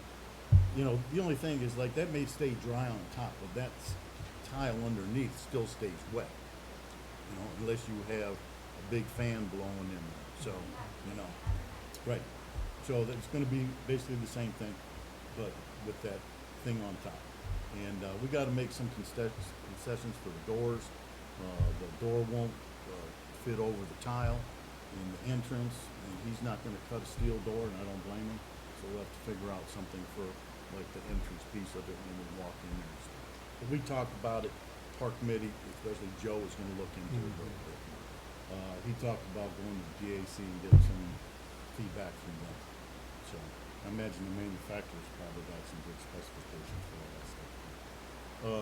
We got an update from the Improvement Foundation. Brett's gonna talk about that. I won't go into that.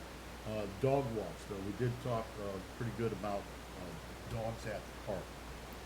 And what we are proposing, is a change, to, current, rules that let dogs roam there in the wintertime off leash.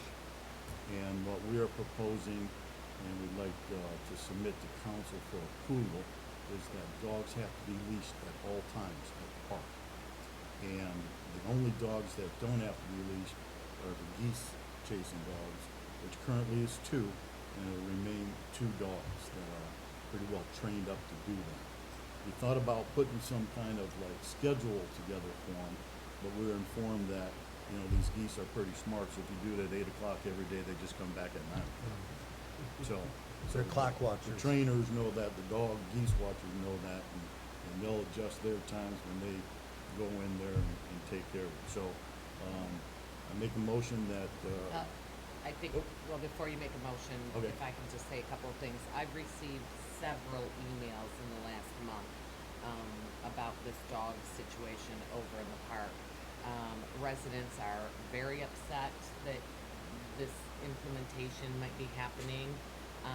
They feel that that is all of our parks, and I just say ours because as a resident of Grosse Pointe Shores, that this stipulation is really unfounded. I'm just going over some of the things that they're saying that, you know, if they take their dog to the park in the middle of the winter and they're the only people in there, you are requiring them to leave that dog on a leash. yeah, I have to agree with the people that have been writing to me and sending me pictures that I mean, what is your rationale behind that, of saying well, that you know, that we has to be talked, done? we discussed this at, you know, at the last, council meeting too, that we've run into all kinds of dog feces all over. But are they dog and feces or are they the geese? I'm not a scientist, so Well, I, you know, that's it's hard like, to tell. it looks like dog I feces. walked in the park on Monday and if I didn't know that that was geese, there were droppings everywhere. I know that that's geese. Now, does everyone know that that's geese or do they think that's dog? You know, maybe some people don't know that. I don't know. I just, Well, the other thing too was there were two dogs that were off leash, one that bit a little girl. You heard about that one. And then one of them came up very close, and menaced Helen By, while she was out there working, Okay. maintaining, you know, so I mean, you know, how far do we wanna take it? Have I you think ever- we're the only park that allows dogs off leash anyways. You ever consider what they do in Central Park there in New York City? They have unleashed dog policy from 7 a.m. to 9:30. After 9:30, all dogs must be on a leash. But you have a prescribed time, so that if you wanted to bring your dog over there from 7 to 9:30, let's 7 in the morning, you'd be on a leash. But after 9:30, Fido's in there, he's locked up. So, pacify or maybe, I don't know, You do know, we people didn't even walk consider their that, I dogs guess, more in the morning or the because evening? Then maybe we need to get with Alice and find out how many people, you know, how many people walk their dogs between, you know, 7 and 9 and 9 and 11 and. you give them a window. You pick a window that's convenient for you, for the park, in terms of what you think would be appropriate. And if someone wants to avail themselves of a no leash period, you could have, I'm not telling you what, 8 to 9, 5 to 6, you know, something like that in the hour, you know, in that time. You know, when it's getting dark, that kind of. So if you want to go out there at 5 o'clock, January the 16th, 5 o'clock at night, walk your dog, bless you, you know, I mean, you're a brave soul. But you could do it, so, and then if they don't pick up their poo and all that stuff, you know, you rescind their privileges. You could also, you know, like I had suggested earlier, that people who sign up for that pay a fee. They can have their fob that we have for the dog park, they have to have a fob. You know, and you can pay an extra fee, something like that. Then you hire poop scoopers in April to, you know, do dog poo roundup. Well, I like that idea, Bruce. That's a nice compromise because just recently we've been getting letters that I've been forwarding. Yeah, and I gave that to the committee, and they all had a look at it, and it's unfortunate that this person here is one of the offenders of, Is he? has been caught 2 or 3 times, and it's even told people that have caught him. But if you, I'm not picking it up. but So, I have a question.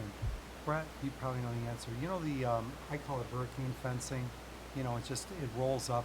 It's a temporary fence that they use around construction sites. Yeah, snow fence.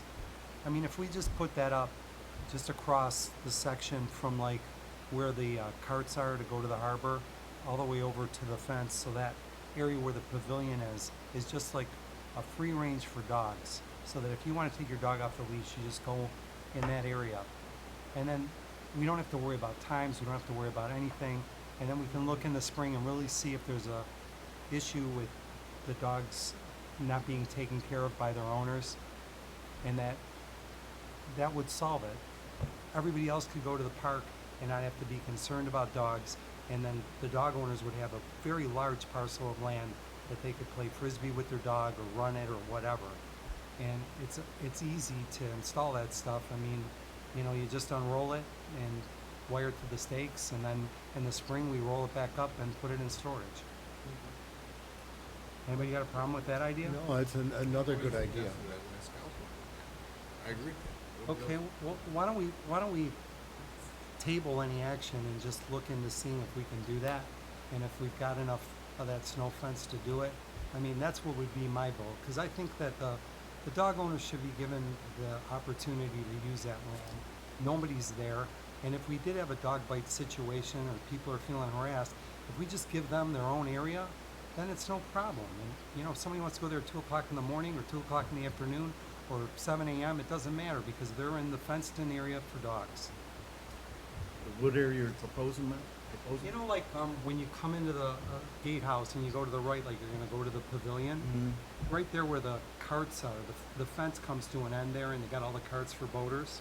You could literally start at that point and go past the playground on the inside all the way around to the yacht club fence. And that way, right where the sidewalk is, we'd have a gate there.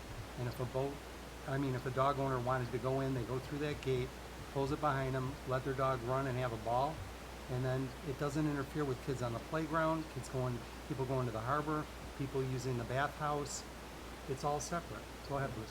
I would add one thing to that when you come into the park with your dog, and the ranger checks your bags, you have a park file, a dog park file that you've already received. You won't work when you show it to the ranger. That means your dog is licensed, vaccinated, registered in the community, so we know that it's just the appropriate people. They've already gone through that profile. So everybody has to have a fob to get into the park, so that we know who you are. So, I mean, if everybody's comfortable, I'll make a motion right now. Come on up. Well, at this point, I think there was kind of a motion to table it at this point for Okay. August. Let's look at it in September or October. I really think, just have time. recently, we've received quite a bit of feedback from a couple of passionate residents. And so, I mean, it's catching me a little bit. There's a compromise out there. Yeah, I agree. So let's address this resident. So I guess at the end of the meeting, when we have, A public comment. public then. comment, that's when you'll be able to speak, okay? So I move we table this till the September meeting to Yes. make a Is there a decision. second for that? Yes, second that. Also in favor of tabling it, say aye. Aye. Okay. Well, a lot of good stuff coming out. Harbor Committee. Was that? Yeah, Did you that was finish? all, yeah. Okay, I'm Mhm. sorry. Harbor Committee. Dr. Siegel.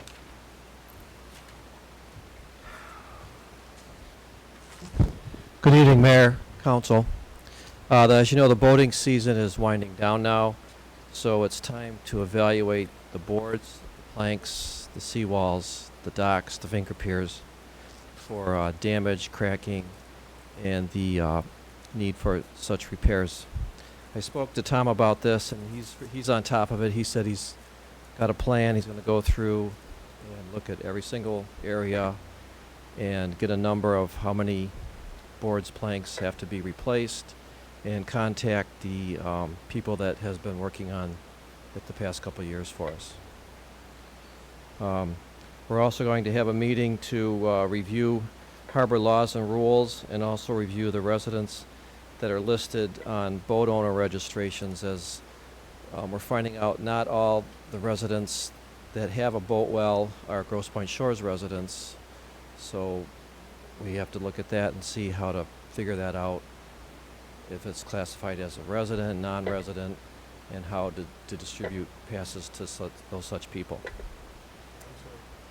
I don't understand what you're saying. You're saying you have somebody says they're a short resident with a registration of non-resident? They'll have another boat owner on that registration that is not a Grosse Pointe Shores resident.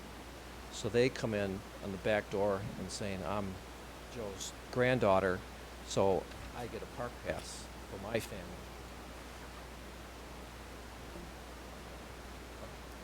For example, At the yacht club, if you have two owners on a boat and you want to keep it there, they both have to be yacht club members. You can't have a non-member with a member. So here you have to be, you can be a Grosse Pointe Shores resident, own the boat, say 50-50 with Bill Smith from St. Clair Shores.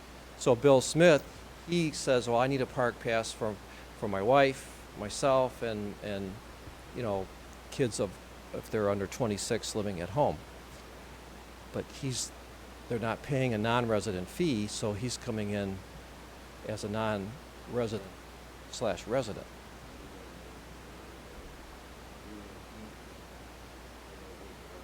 Yes, we do, but I don't think it's been reviewed in depth. I think more. Yes. So that's why I don't know if the harbor laws are written that all owners to be considered as a resident have to be a resident on that title of that boat and the insurance. But for example, then why don't I just say, oh, I'll put 50 people as boat owners on my boat, and I'll say I need 50 park passes. I mean, but theoretically, that's what you could do. I'm just trying to But that's I understand what you're saying, that somebody who's, somebody could just pass a rule that says, there's no multiple owners. It's only you can have multiple ownership, but they have to be Grosse Pointe Shores resident owners. You and I could own a boat, and we would get correct. No non-resident co-owners. You can, but then you'd be classified as a non-resident and have to pay the differential, and not you can't just come in. We've also had people say, hey, it's my boat, and it turns out to be their brother-in-law's, and they're paying a resident rate, and then they want extra passes because they say, oh, my brother-in-law is my partner now. So if we run the MC numbers or look at the registration and really find out who the true owner of these boats are, we can make sure they're being charged appropriate. They work hard to scam you. Yes. Yeah, there's always an Really, angle. I mean, they're spending overtime doing this. Anyway, so Tom will be sending out the contracts to the residents in November / December. Once they all come in and he's done his diligence to see how many residents are wishing to rent for the season, then he'll put it up for bid to the non-residents for remaining slips in February, once our residents have bid first choice and second choice, because we do have some residents that put 2 boats in the harbor. How are you gonna divide up that preference if you got one resident on the boat? And they're gonna pay, let's say they pay a non-resident fee. Or where do you come, Well, then- where then does you- that then- resident come in terms of preference in getting a well? I'd say it's got to be all. If you're all residents, then you're a resident. If you've got a non-resident owner, then you're classified as a non-resident. You got 2 owners, one's a resident.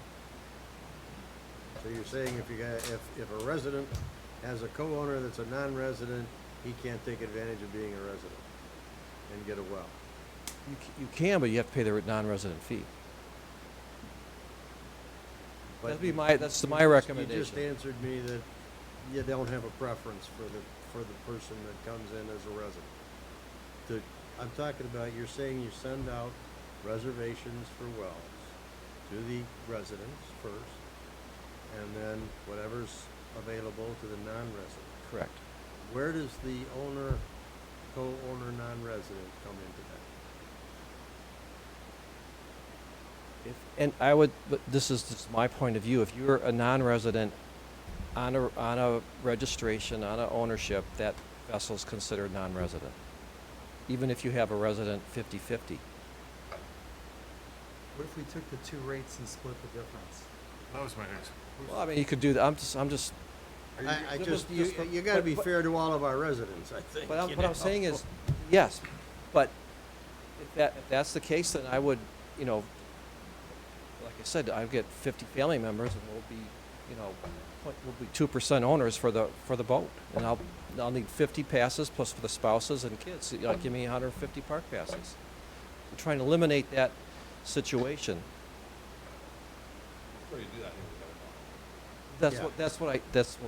Let's go back a couple paragraphs. That's exactly what I said. We're going to look at that. We would need to look at all the registrations and all the insurances and see who's really compliant with boat ownership. Who's setting the well rates? Is the harbor committee doing that? You're the chairman of the harbor. We're gonna talk, we're gonna, I don't even know who's in it. Who's all on your committee? Ritter, Krolchek, You guys Matt, have had, I haven't seen any minutes since what, March of 18, you haven't had a meeting? well, Tom, Pardon me? I didn't set the rates. He sets the rates. That's not my question.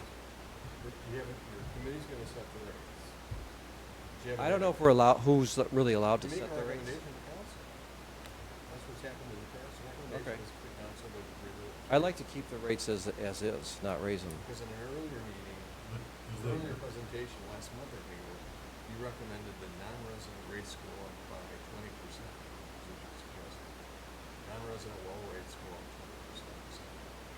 Okay. And so now you're, I'm just trying to understand. So, number one, the committee makes a recommendation to the council for the water. Your committee hasn't met since 2018. I haven't seen any minutes in 2018. Our formal minutes. So are you planning on having a meeting? A formal meeting, yes. So we haven't had one for a year. No, that's not true. We haven't published any minutes. I haven't seen a formal Last minutes were March 14th of 18. 2018. Okay. So that means we haven't had a meeting or it hasn't been published. Well, maybe it hasn't been published, but we've had meetings. Who's had meetings? The harbor committee, I think we met over the winter, didn't we? We've met a couple of times. We don't have any minutes. You guys are gonna make a recommendation for well rates going forward. Because Bob, didn't we vote 3 years for 3%? Yeah, we had, We're in the third, we're coming up this to is the the third. third year. Tom did a survey, and everybody was raising, every year they're raising about 3%. So we made a recommendation, and the council approved 3% raise for 3 years, I believe, automatic. So I think it's one more year to go on. Okay. I'd have to go back. Tom knows the But numbers. then my question knows is, the numbers. are you gonna make are you planning on trying to raise the non-resident rate by 20%? That's what you had said to us last month, when you got up here and talked about our rates. You don't remember? I remember that. I'd like to go higher, actually. Well, I mean, I'm gonna try to corner, is that what we're gonna recommend? I'm gonna ask Tom what he's running the data on it, but I think Yeah, but isn't that a committee kind of thing? Or we just do that single it's committee. Committee. And I go by what his recommendations, because he's with it every day. We're what, 96%? Yeah, we're way full. We were very full. Yeah. We're the only harbor around here that has floating docks. There are docks that are in demand. Very and, high I mean, demand. Whereas go back 10 years ago, supply and demand, that's why we offered our wells to get to fill up. But now we don't have that situation, so supply and demand, that's what I'm saying. Have you seen other ways maybe have a surcharge if we, for extraordinary circumstances like this, where they have to modify their docks? If they come out and say, I'm gonna charge you another $300 for a well modification, raise your, I mean, we have an opportunity for revenue enhancement that way, this is 1 year only. Because we were the only guys with floating docks, we're the best place in town to go, so we could get a little bit more out of it. Like a temporary surcharge, 1 year only. Then aren't you like sticking it to your residents who've already I'm not talking about no, we're not. stocks when we, on the, That's something to discuss and for them to consider doing that. For our residents, I would agree not to, but for non-residents, oh, for non-residents. So ultimately, what needs to happen is, in the next month, we should probably have another meeting and then have the committee vote, and then at the September meeting, make a recommendation to council, let them vote on the rates, and let's move on. Now I have a question, if that's all right. Okay. Back in April, John, you were gonna, we updated the park rules, and you guys are gonna do the harbor rules. Have you guys got around to that? We kept them as they were. Oh, really? Okay. With the committee? We have not changed any harbor rules. No, with the committee, you didn't change, you No. got with the committee, you No talked about, you didn't get with the committee. We've had meetings and no changes have occurred. Man, that's all right. Okay. Why don't we have minutes of these meetings? Were you there? I really think you're out of line. No, really I do. think. I do. I think you're Well, out of line. well, I mean, if He you created the committees to do this stuff, and if we're not gonna meet with committees. The reality of it is, Doug, okay, is that I get bi-weekly updates from John. He walks the harbor every 2 weeks. don't doubt It's that, been well. The point is that the harbor's the best run it's maybe been since we've had a harbor. I didn't And say anything different about that. So really, I mean, if you need some minutes so that you can have a certain comfort level that it's being run right, And I'll call Do we need- Tom, do and we I'll need call minutes? Tom, I mean, get the minutes. If we have, do we have meetings? Yes, if it's we should published, be- there's, You know, if it's published, anybody has a right. I'd like to see, I more. Tom has all kinds of correspondence from me that I mean, I'm looking at my email string here. It's literally every 2 weeks. I don't doubt you guys, but what I'm saying is there's people on a committee that were appointed by the mayor Uh-huh. that haven't been to a meeting since March 14th of 18. That's just not true. Okay? There's one in the audience right there. You want to ask him? Who's that? Oh, okay. You didn't even know. Well, I can't see him, Okay. Brett's, okay, now I can see, okay. Yes, but, I know I've seen on the bulletin board that there's meetings. Park committee, harbor meeting, so, I mean, Tom, I think, or Tom or Lynn, makes the changes to the bulletin board to explain what's going on this week. So,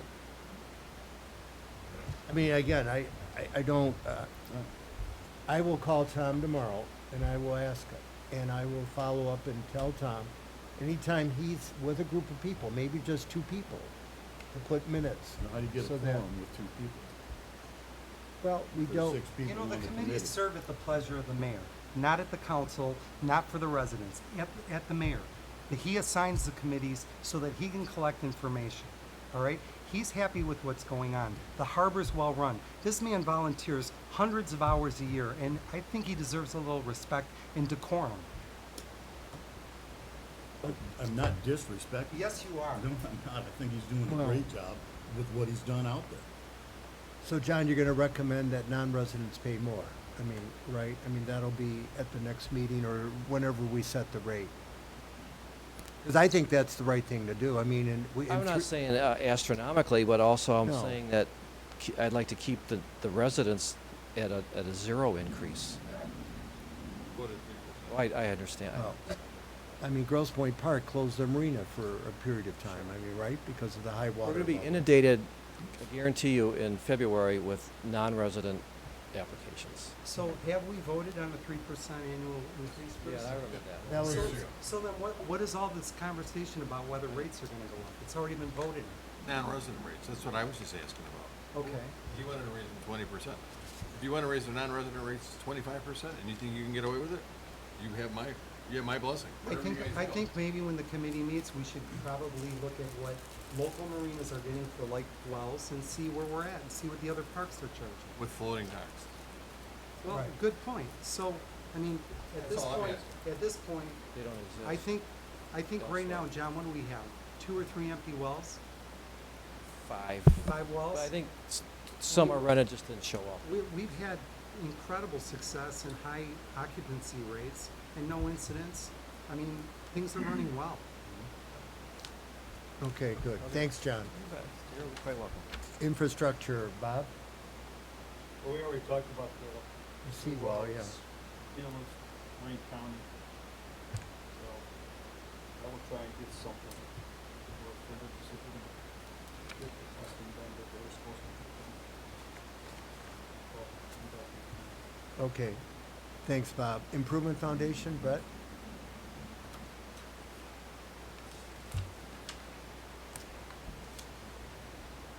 Oh. Well, good, here comes the Very rain, I short. hear. Yeah, we're gonna get wet. I was at the Parks and Harbor Parks meeting this morning along with Vin Kurtz, and we discussed a few things. Biggest topic, of course, is the tot lot. Now that we're seeing some dry land back there, we plan on getting underway before the month of September gets here. And he says about 2 weeks installation time, so by our next meeting in September, hopefully we have our new tot lot in the ground. We also talked about the pickleball. That's going to be our next challenge, so that's going to be on the radar coming up soon. Other than that, we haven't had a meeting yet for a while, so once we do, we'll have more to report after that point in time, and I'll be back next month. Thanks, Any Brett. questions Any at all? questions for Brett? Okay. Thank you. Thank you, Brett. Legal report, Brian? Thanks, Mayor.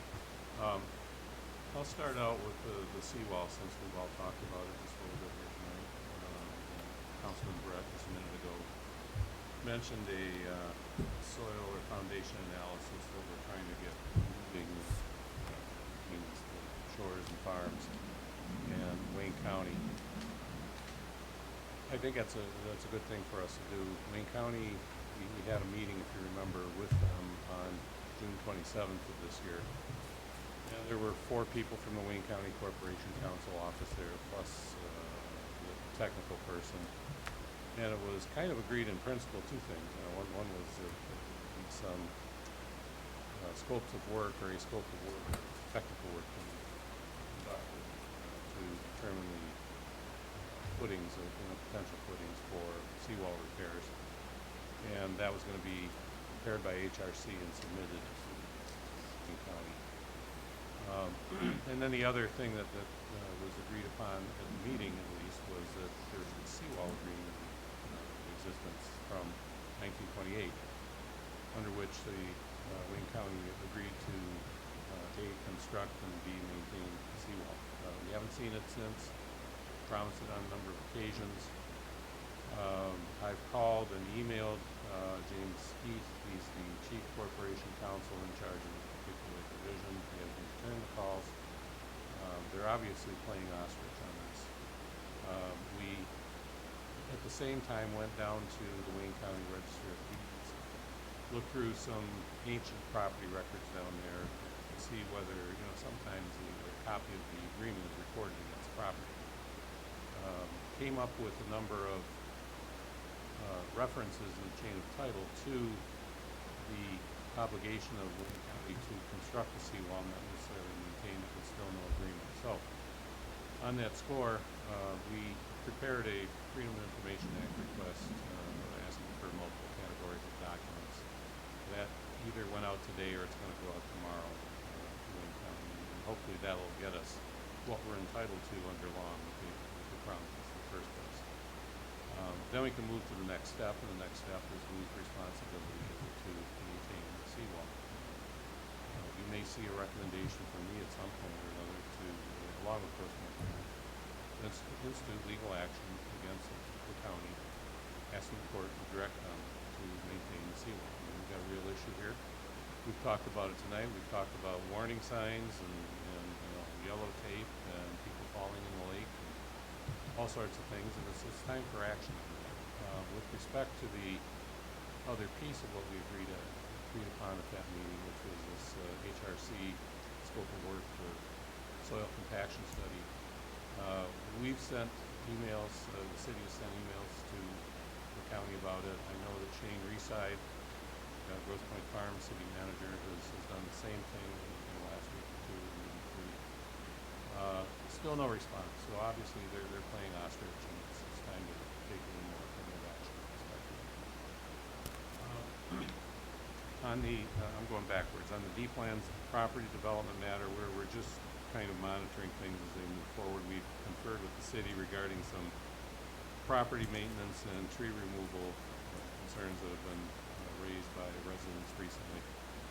We also reviewed and analyzed, you probably all know about this by now, but we reviewed and analyzed the Michigan Court of Appeals decision, published decision that was issued on July 25th in the D-Plans deed restriction case, under which the Court of Appeals denied the appeal or refused to reverse the Wayne County Circuit Court with respect to the deed restrictions. I think that the opinion was really pretty thorough and on point on the issue, and it's a published decision.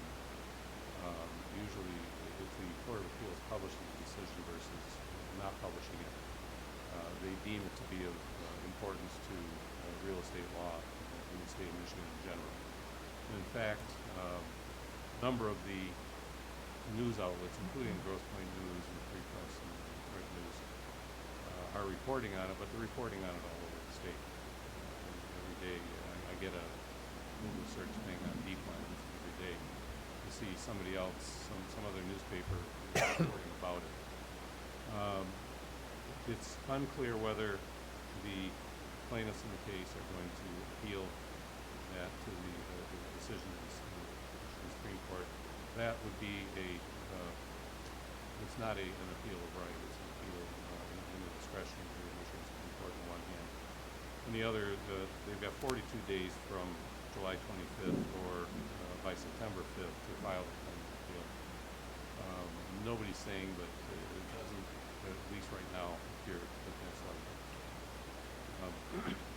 Then moving backwards again to general municipal matters, I'll just whip through these.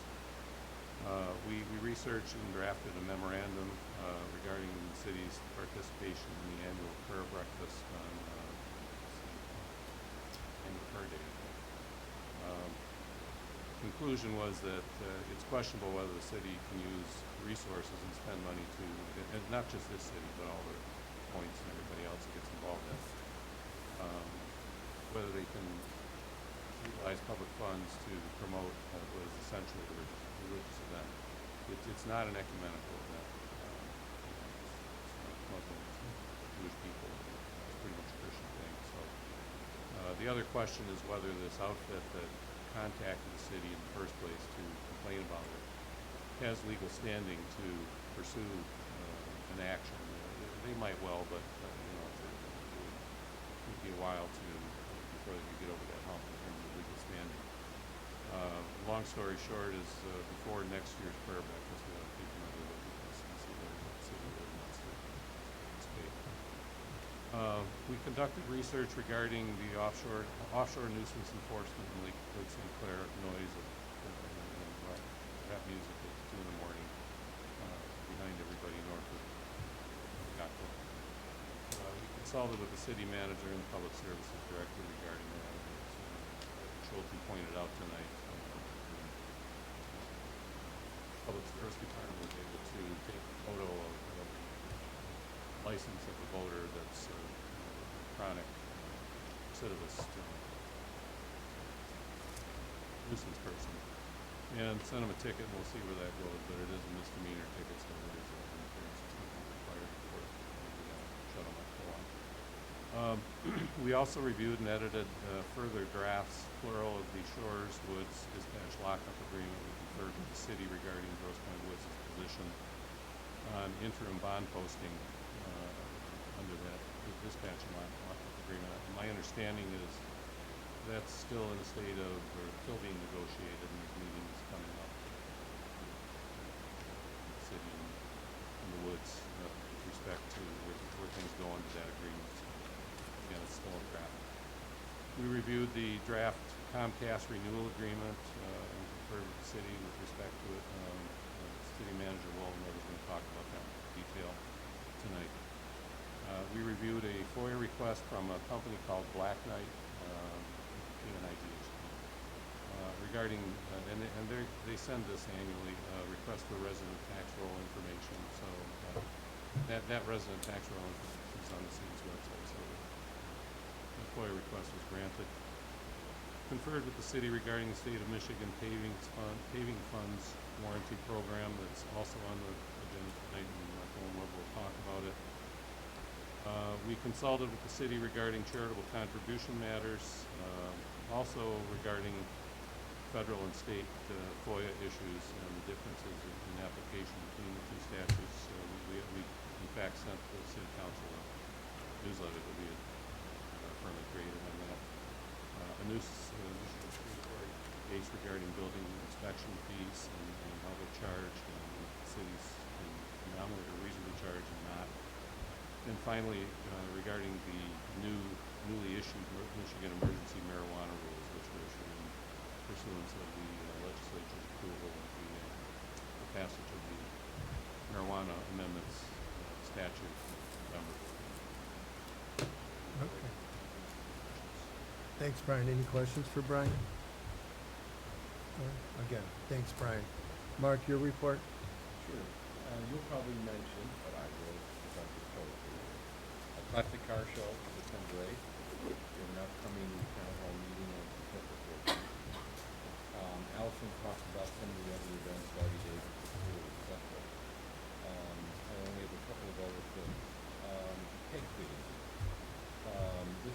the mayor-manager's meeting, our contract and that of all of the Grosse Pointe and Upper Ridge with the War Memorial expires November 30th. The discussion was that there might be short-term extensions, and that includes the War Memorial Channel. That's still being considered. The council, Conference of Eastern Range is going to authorize a few grants for an RFP to be sent out to the school district and anybody else that might be interested in providing those services in addition to the War Memorial or instead of the War Memorial. Grosse Pointe City did a lot of the legwork on that. You have the Comcast cable coming on later this evening. The only difference under that, when the original franchise was granted, they were granted locally as not exclusive franchises. The cable industry was successful in getting the state to create a uniform franchising process. And so now, I think it's every 10 years. There's WOW's, AT&T's come up at different times. The only difference under the agreement that will take action on, hopefully, under item 9, is that the monies for the War Memorial will be sent directly to each of the cities and will continue to reimburse them until the agreement expires at the end of November. Adding on to this, the FCC has decided also, really on behalf of the cable industry, that any peg fees will likely be deducted from our 5% franchise. So if that were to happen, and the only thing they're waiting for, they've already published this decision, and again, on behalf of all the communities, the Conference of Eastern Oregon join other communities in challenging the FCC rules. The only thing they're waiting prior to implementing is to decide how much value they're putting on the equipment that was given to places like the War Memorial, or what the value of the channel is. And that's an issue we're going to have to watch. Talking to Brian about this earlier, because we have a special channel in addition to the War Memorial. So we're going to have to watch for that. And we will likely participate in the fight, and I'm sure all the other cities in Michigan will be asked to municipally lastly, last item I'm going to mention is that I will be going back into retirement for the fourth time, effective the first week in October. I want to extend my personal thanks to the mayor, Ted Kaczynski, and those members of council I've worked with over the last 7.5 years. I want to especially thank the Finance Committee under Dick Hall's leadership, Bob Gazelle, Tina, Chuck Rycroft. They did a lot of the detailed budget work, which resulted in our AAA bond rating, through the budget, the equipment fund, the book you got earlier this evening, our capital schedule, as well as scheduling out some of the major capital plans that were not in place. I think when your previous council came on board and certified it, as well as Rhonda's GFOA award that was going to award to us, hopefully this year as well as last year. With my good fortune to work with them in some of the past numbers like that, helped improve our financial standing. You know, I want to say something, I'm going to say something about each of the council members. Bob Barrett said little, but there's a whole lot behind the scenes. There's also, as a referral to the MML delegate, which I have that on later this evening, represent both ventures of the CDBG program. The first year of which we had participated a number of years ago, we got 55,000 total. They made a mistake in the population, but we had to send the money back, and now we're going to get 20,000 at least for the next several years, and we designate those funds for services to the Helms Well stock that serves as the senior center for all of those things. I also want to say something about a new member, Julie, been instrumental in many of the park improvements, and he has the same, I won't say a copy of the attitude, but I like, and staff will tell you, I like it done yesterday rather than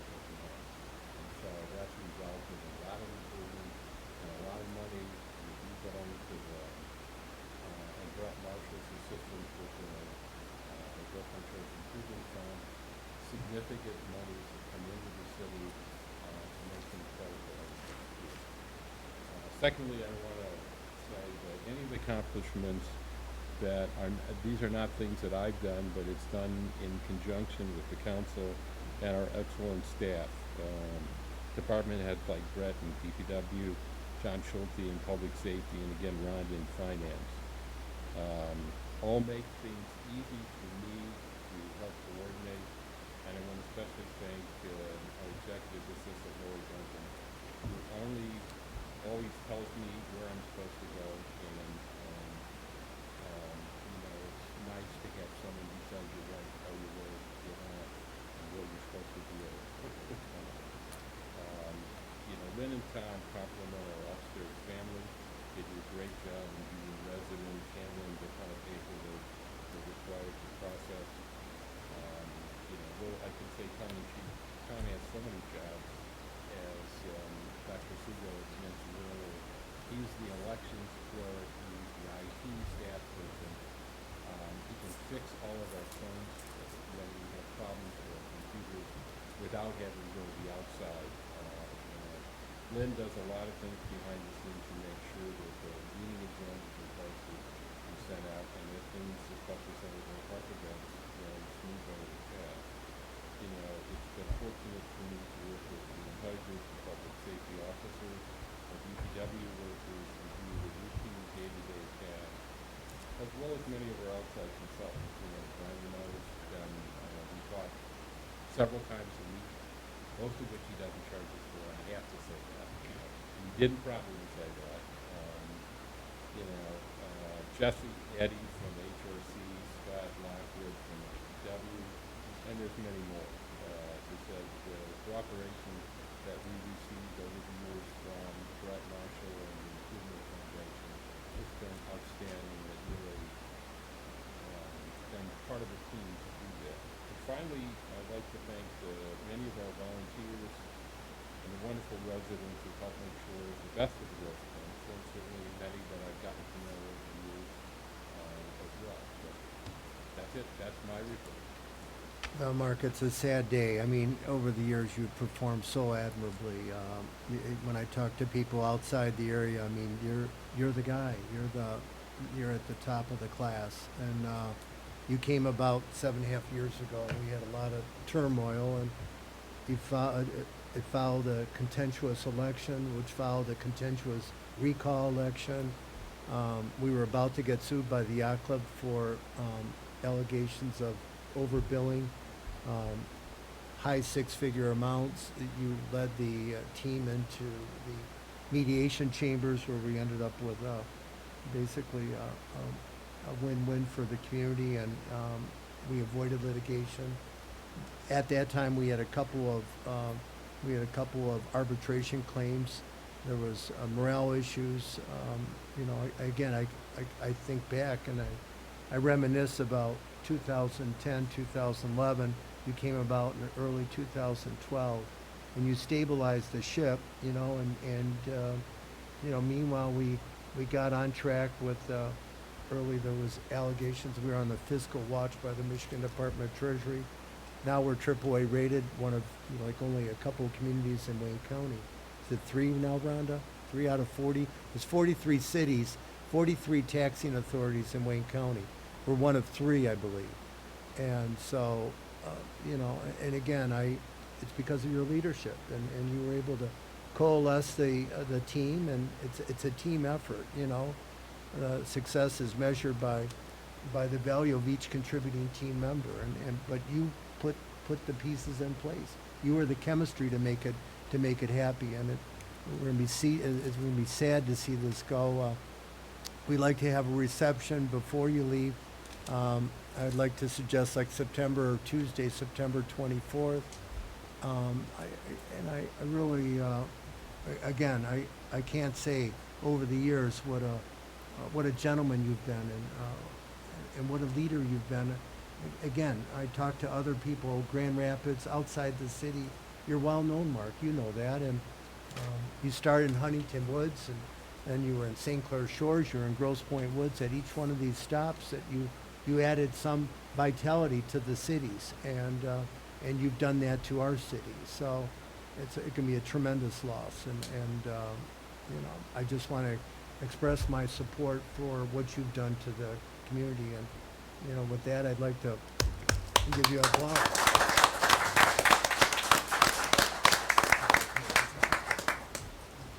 Well, at this point, we have new business. I guess we're going to talk about the Comcast franchise agreement. I believe in 2009, we signed a 58-page adhesion contract called the non-exclusive franchise agreement with Comcast, which gives us little or no rights.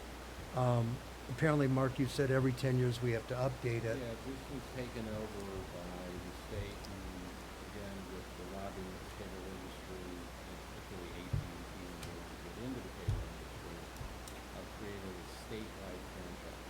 And for a while, you were able to complain to the state if they were doing something like providing the proper service, etc. Then the state decided that they were going to do that for a while, too much problem. They had very little left between the state and the federal government. In fact, under this contract, if council doesn't take action within a certain period of time, it automatically gets done because of their ability to lobby the state. And any complaints are now supposed to go to the Michigan Public Service Commission. And you know, their response to complaints is just to ask the cable company, did you do anything wrong? If not, let us know. So we don't have much choice on this. We do suggest that we approve the Make a motion to approve. Second. Any further discussion? I guess I would like to add, we brought it up at the mayor-manager's meeting some time ago, and our only right under the contract is to request an audit if all the Grosse Points and Harper Woods consents to look at the calculation of the franchise fees that each of the local governing units have received. So I think we're going to act favorably on it. It's something we just need to do. It'll just review the monies that we're receiving to make sure that Comcast is playing by the rules. I'm not suggesting a forensic review, but something that would at least allow us to make the calculation based on all the people in the community that have been served by Comcast, and I believe we have a right to go back 3 years. So we're probably going to continue. That's really our only right in the agreement. At this point, all those in favor say aye. Aye. Any opposed? Okay, thank you. The Michigan Local Agency Pavement Warranty. next item. Brett could have mentioned this earlier, but he wanted to keep it. The state has decided that for projects over a certain size, we need to pass a resolution agreeing that if we're using federal or state money, we would require a pavement warranty program. Extremely expensive. It's a long time coming, but they would request this. But as you know, many of the state and federal contracts, you just add a little percentage each time. If it's a county project or a state project or even a federal project, and it's well, we have to pass this resolution also if we were to use those kinds of funds in the future. But I steal everything you can say. No, this is real simple, you know, how we accept federal funds for pavement and things like that. This is part of the transportation funding package where it's making municipalities consider the use of pavement warranties on projects that are less than $2 million. And projects that over $2 million, we have to report if we're going to use a pavement warranty, or if we did not, why we did not use a pavement warranty. I think currently most of the communities are not using warranties because they're so expensive. But this is just something that the transportation funding package is requiring us to do, is have a resolution just to consider us using a warranty. Pretty simple. We have been a beneficiary of federal funding a number of times. This wouldn't apply to Colonial Road, for instance, because that was DTE. This is federal funded roads, which would be Lakeshore, Vernier. Stimulus money The Lakeshore, for Lakeshore. Correct. Okay. Yes, that is correct. We've got a number of times, so. And Vernier. Make a motion to accept. Second. Second. Any further discussion? If not, all those in favor say aye. Aye. Okay, the next item is Mark's retirement agreement. Everyone's reviewed it. I don't know if there's any questions. If there aren't, I need a motion to approve. So moved.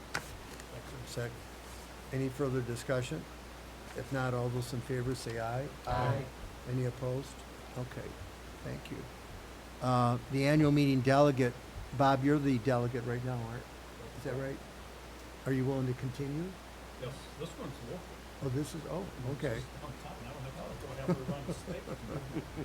Grand Rapids last year, did you Oh, that ever was, live there was a rainstorm there and a rainstorm back. Car floated halfway down the tunnel. I need a motion then to approve Bob as our designated delegate. some moved. Is there support? All those in favor say aye. Thanks, Bob. And last item, debt management policy. This is an item, Rhonda has been doing some of these helps and, with the continuation by getting the budget award, some of the suggestion that we put in practice policies, and this is exactly what we currently do, but it's put together in writing, so it helps when we submit our booklet and some other things. And it's just also, you know, a good practice to have formal policies on certain subjects. Okay. Was there any questions? If not, I need a motion to approve this policy. So we'll, so All those in favor say aye. Aye. Public comment. Oh, you waited so patiently. Yeah, I know. Yes. So soon? Yes. Yes. Thank you for being patient. I was a teacher for 30 years, first graders, so oh, I know patience. You are patient. Yes, and first of all, I would like to start out saying thank you to all of you on this side of the room and this side of the room who do everything that you do to make the Shores a wonderful place to live. It really is a very nice place to live. As I said, I was a first grade teacher for 30 years. My husband was also a teacher, and our dog Lulu. Could we get your name and address for the record? Oh, my name is Susan Noasad, and my address is 84 Vernier. We were both teachers all that time, and now we have a dog, Lulu, who's a golden doodle, and she also contributes to the community by being a reader dog at the library. So we're very community-oriented people, and we're also dog people, and I know Tina has heard from a lot of us. There's a community of dog people here in the Shores who really care about our dogs and what happens with them.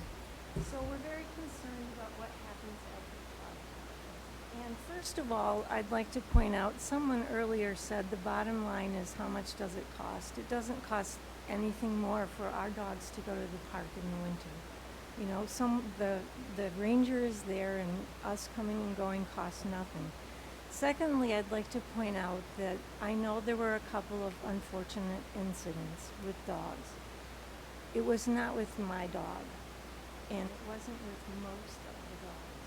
There were, I don't know for sure, because it's just rumors to us, but there were 2 or 3 incidents with people getting hurt or people not picking up their dog food.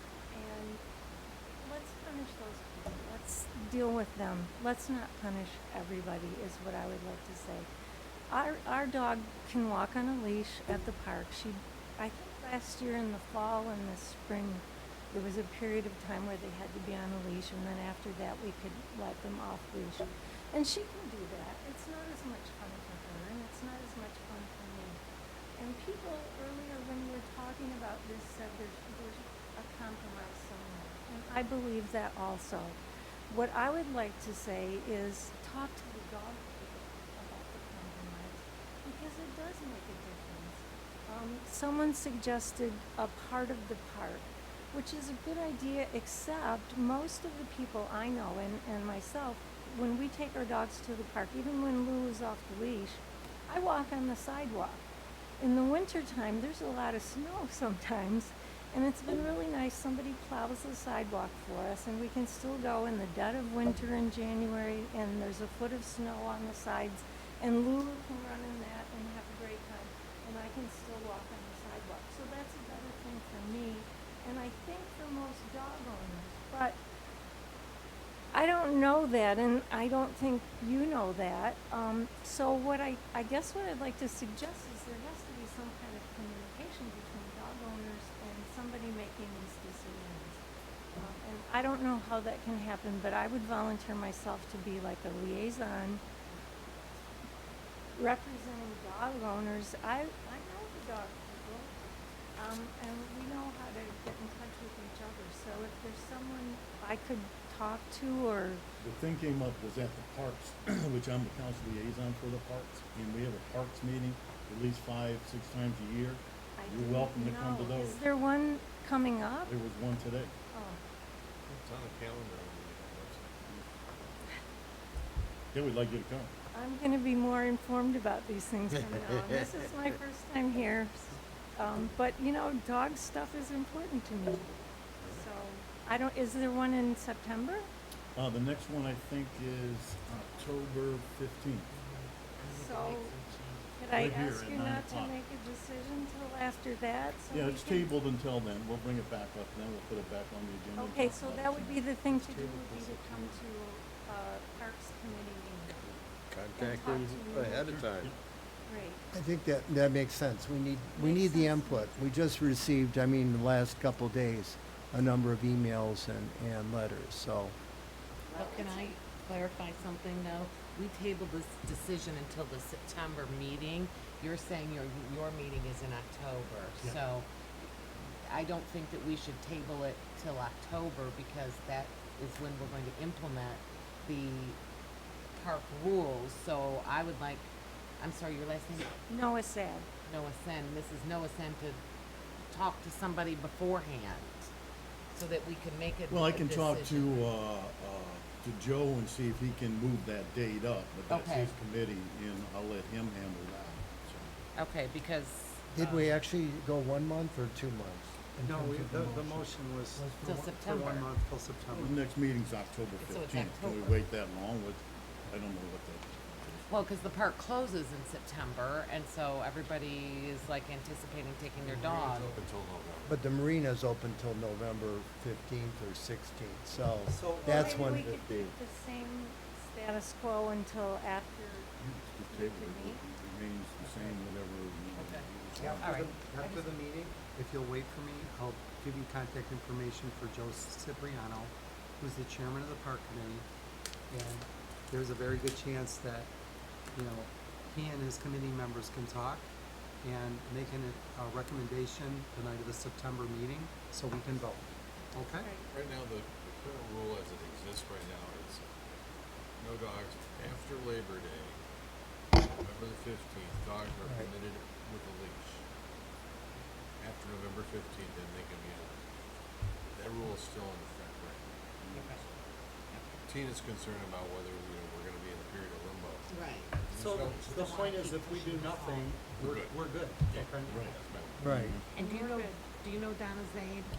That's why I'm here. Oh, okay, because I was gonna say, get with Donna, talk Yes. with her too. Okay, perfect. Your husband was my son's first grade teacher at Monteith, so. All right. Well, thank you for coming. Thank Oh, you. listen, Your, it's- your first time. People love the dogs. We care about what Wow. happens to them. And to see my dog run at the park in the winter, it's a great thing. It's good for her, but it does me good too. So thank you very much. I appreciate it. Thanks. Thank you.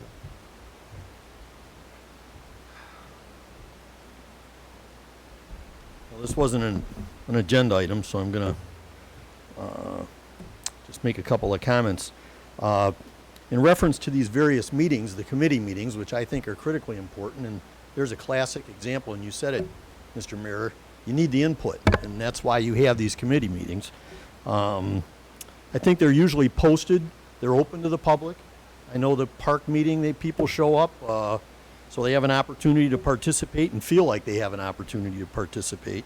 It's not just for the upper echelon of these committees.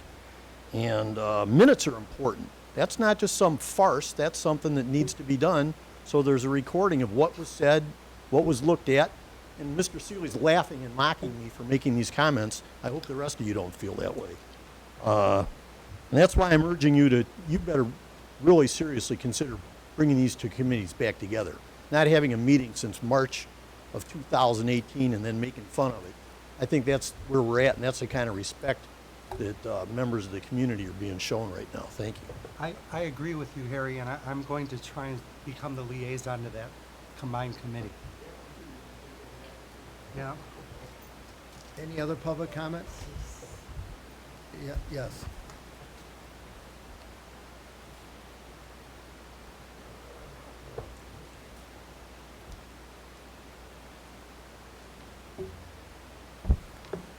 Good evening, Mayor and Council. John Seago, 86 Lockmore Boulevard, north side of the street. Resident for over 21 years. Since the last meeting, I have spoken to several residents on several topics which are pertinent to our city in terms of safety, security, and fiscal responsibility. These residents are extremely delighted and thankful, giving congratulations and approval to the mayor and the members of the council that have voted on a few key items in particular that continue to make our city better all the time. If you had talked or delayed and even tabled the locker room cleanup and disinfection project up until August 20th, which was today, it still would not have been cleaned until after the season or beginning of next year. More importantly, by those of you who voted to move in an expeditious manner, you may have avoided an embarrassing closure of the facility by the Michigan Department of Health and Human Services, or even MyOSHA or OSHA, and collect violations and fines. Thank you, council members who voted for the funds to complete this project professionally in a timely manner. You have made many mothers happy also. The Gatehouse continues to receive kudos and compliments from every resident to which I speak with daily. Our safe and secure park is now a reality, and we are thankful. And thank you to the council members who voted for the Gatehouse, even though it wasn't unanimous.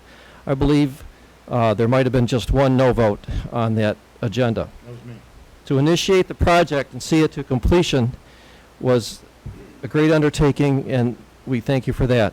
It is difficult to imagine that we did not have a secure entrance for many years. However, secure as it is, there are some people who have entered legally and have been taking hours of video inside the parking lot.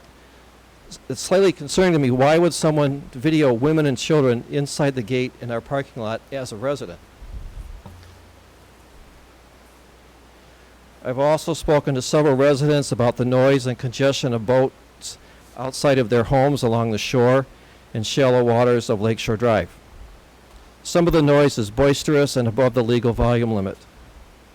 With the keyword shores in our city's name, and as a coastal community across a foreign country, it is really time to devote manpower, probably initially on the weekends, to patrol these waters.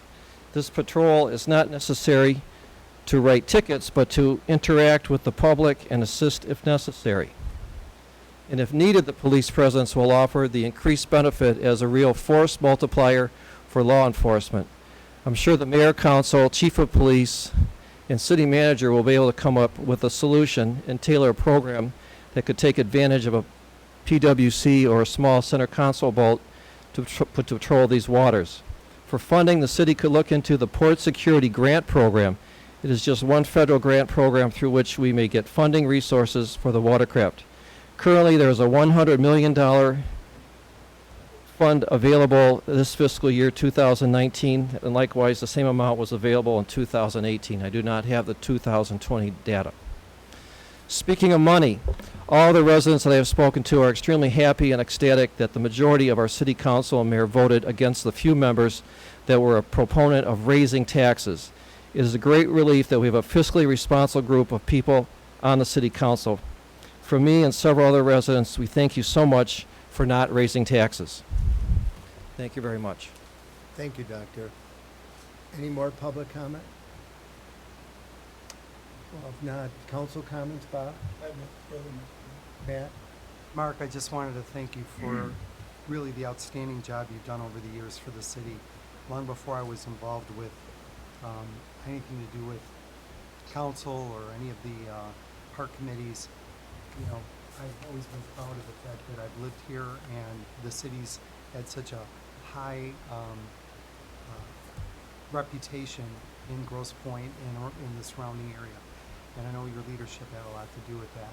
And I know when you came in, originally, it was a very tumultuous time for the city, and you created stability for the city, and really were a steady hand at the helm over the last 8 years. And I just wanted to thank you for your service and wish you all the best with your exciting new adventure you're about to embark upon. Tina?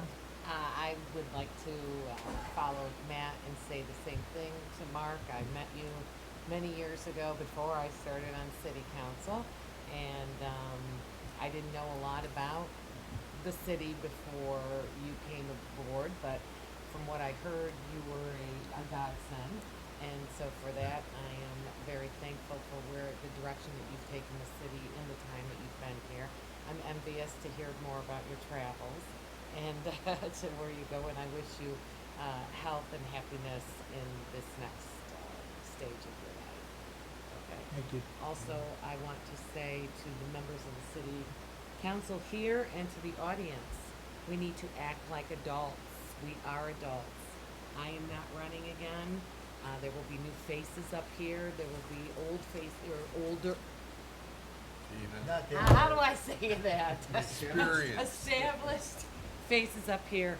We are all here for the same reason, is to make this city great and continue. Let's not fight and bicker and do that.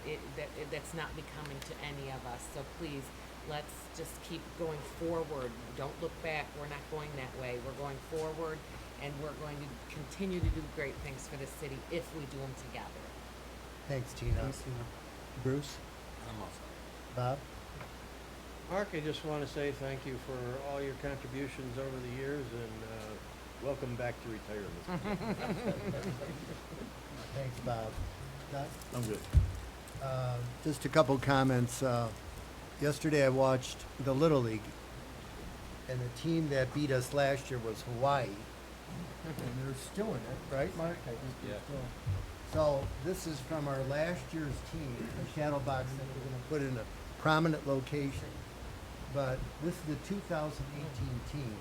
And then we're fortunate to also have been in the Little League World Series in Williamsport, Pennsylvania, 2013 and 2015. You know, this is a collection of athletes from Grosse Pointe Wood Shores. It's a combined team, Wood Shores team. We're very proud of them. But watching that team yesterday, Hawaii, and Hawaii ended up being the international champion last year. They beat was it Taiwan or the foreign team convincingly. This is a team that we basically out-hit, and we gave up 6 runs in the first 2 innings based on 5 walks, 3 hit batsmen, and 1 error. It was really unlike the Grosse Pointe Wood Shores team. That was our one bad game. And then we won 2 games, first time a Grosse Pointe Wood Shores team in the history of World Series Little League won 1 game, and we won 2 games last year. Allison talked about the swim team. We were small in numbers, but boy, very energetic. And every 6 years we rotate as the host team. So 6 years from now, Grosse Pointe Shores is going to be hosting the next finals and prelims. It's really exciting seeing all the energy. Alice, you love it. I mean, and I love it too, just being there. I think it rubs off and makes you feel a little bit younger. The tennis tournaments is Saturday at 11 o'clock. The sign-up sheets at the park, usually people come at the last minute, Allison, so we'll be ready for that. Chief, I also, with you, received a handwritten letter by Commodore Ilya Vrikan. It says, "Dear Mayor, thank you for you and your team for supporting the Grosse Pointe Yacht Club during the USA Optimus International Week. This effort is in no small part positively showcased Grosse Pointe Shores and the Yacht Club. I've recently received nothing but glowing remarks and accolades of our village of Grosse Pointe Shores. All the best to you and your team." Signed by Ilya. I mean, just a really, they had over 400 sailors from North America, and I think Canada and Mexico were represented. I think there was even a couple of sailors from Europe that were, and so it was a tremendous undertaking getting 400 small sailboats in and out of a very confined spot And then we had rain before, so the area that they originally wanted to use was underwater. But again, thanks to the team. At this point, we do have some sad news. We lost 2 residents and community involved people. Richard Wirtz Jr. died recently, and the obituary talked about his paper route on Lakeshore Drive way back when, and that he was building race boats in the basement with his father and brothers, spending summers on the family boat. Well, when he graduated from med school in his residency, he moved back to Grosse Pointe Shores about 1969, and he made Grosse Pointe Shores his home. He was very active in the community. He loved Grosse Pointe Shores to work and raise a family. And he served as the Village of Grosse Pointe Shores on the Planning Commission. He was a village trustee, and he was the mayor pro tem. So in 1983, he designed and built the Metropolitan Eye Center, which is renowned throughout the state of Michigan. We also lost our former city attorney, William Killebrew, who served, I think, from 1966 to 1986, 20 years as our city attorney. Then he also served as the city attorney for St. Clair Shores. He was also a township trustee. So I'd like a moment of silence as we remember what they gave to the community for both Richard Wirtz Jr. and Bill Killebrew.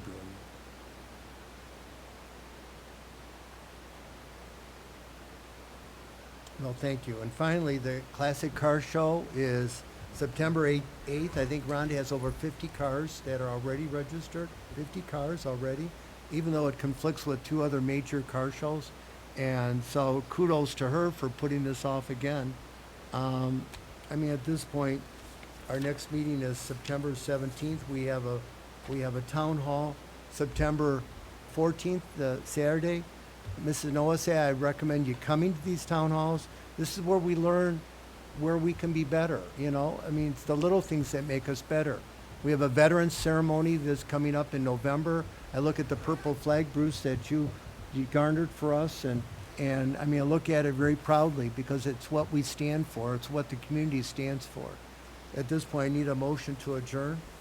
So moved. Those in favor, say aye. Aye.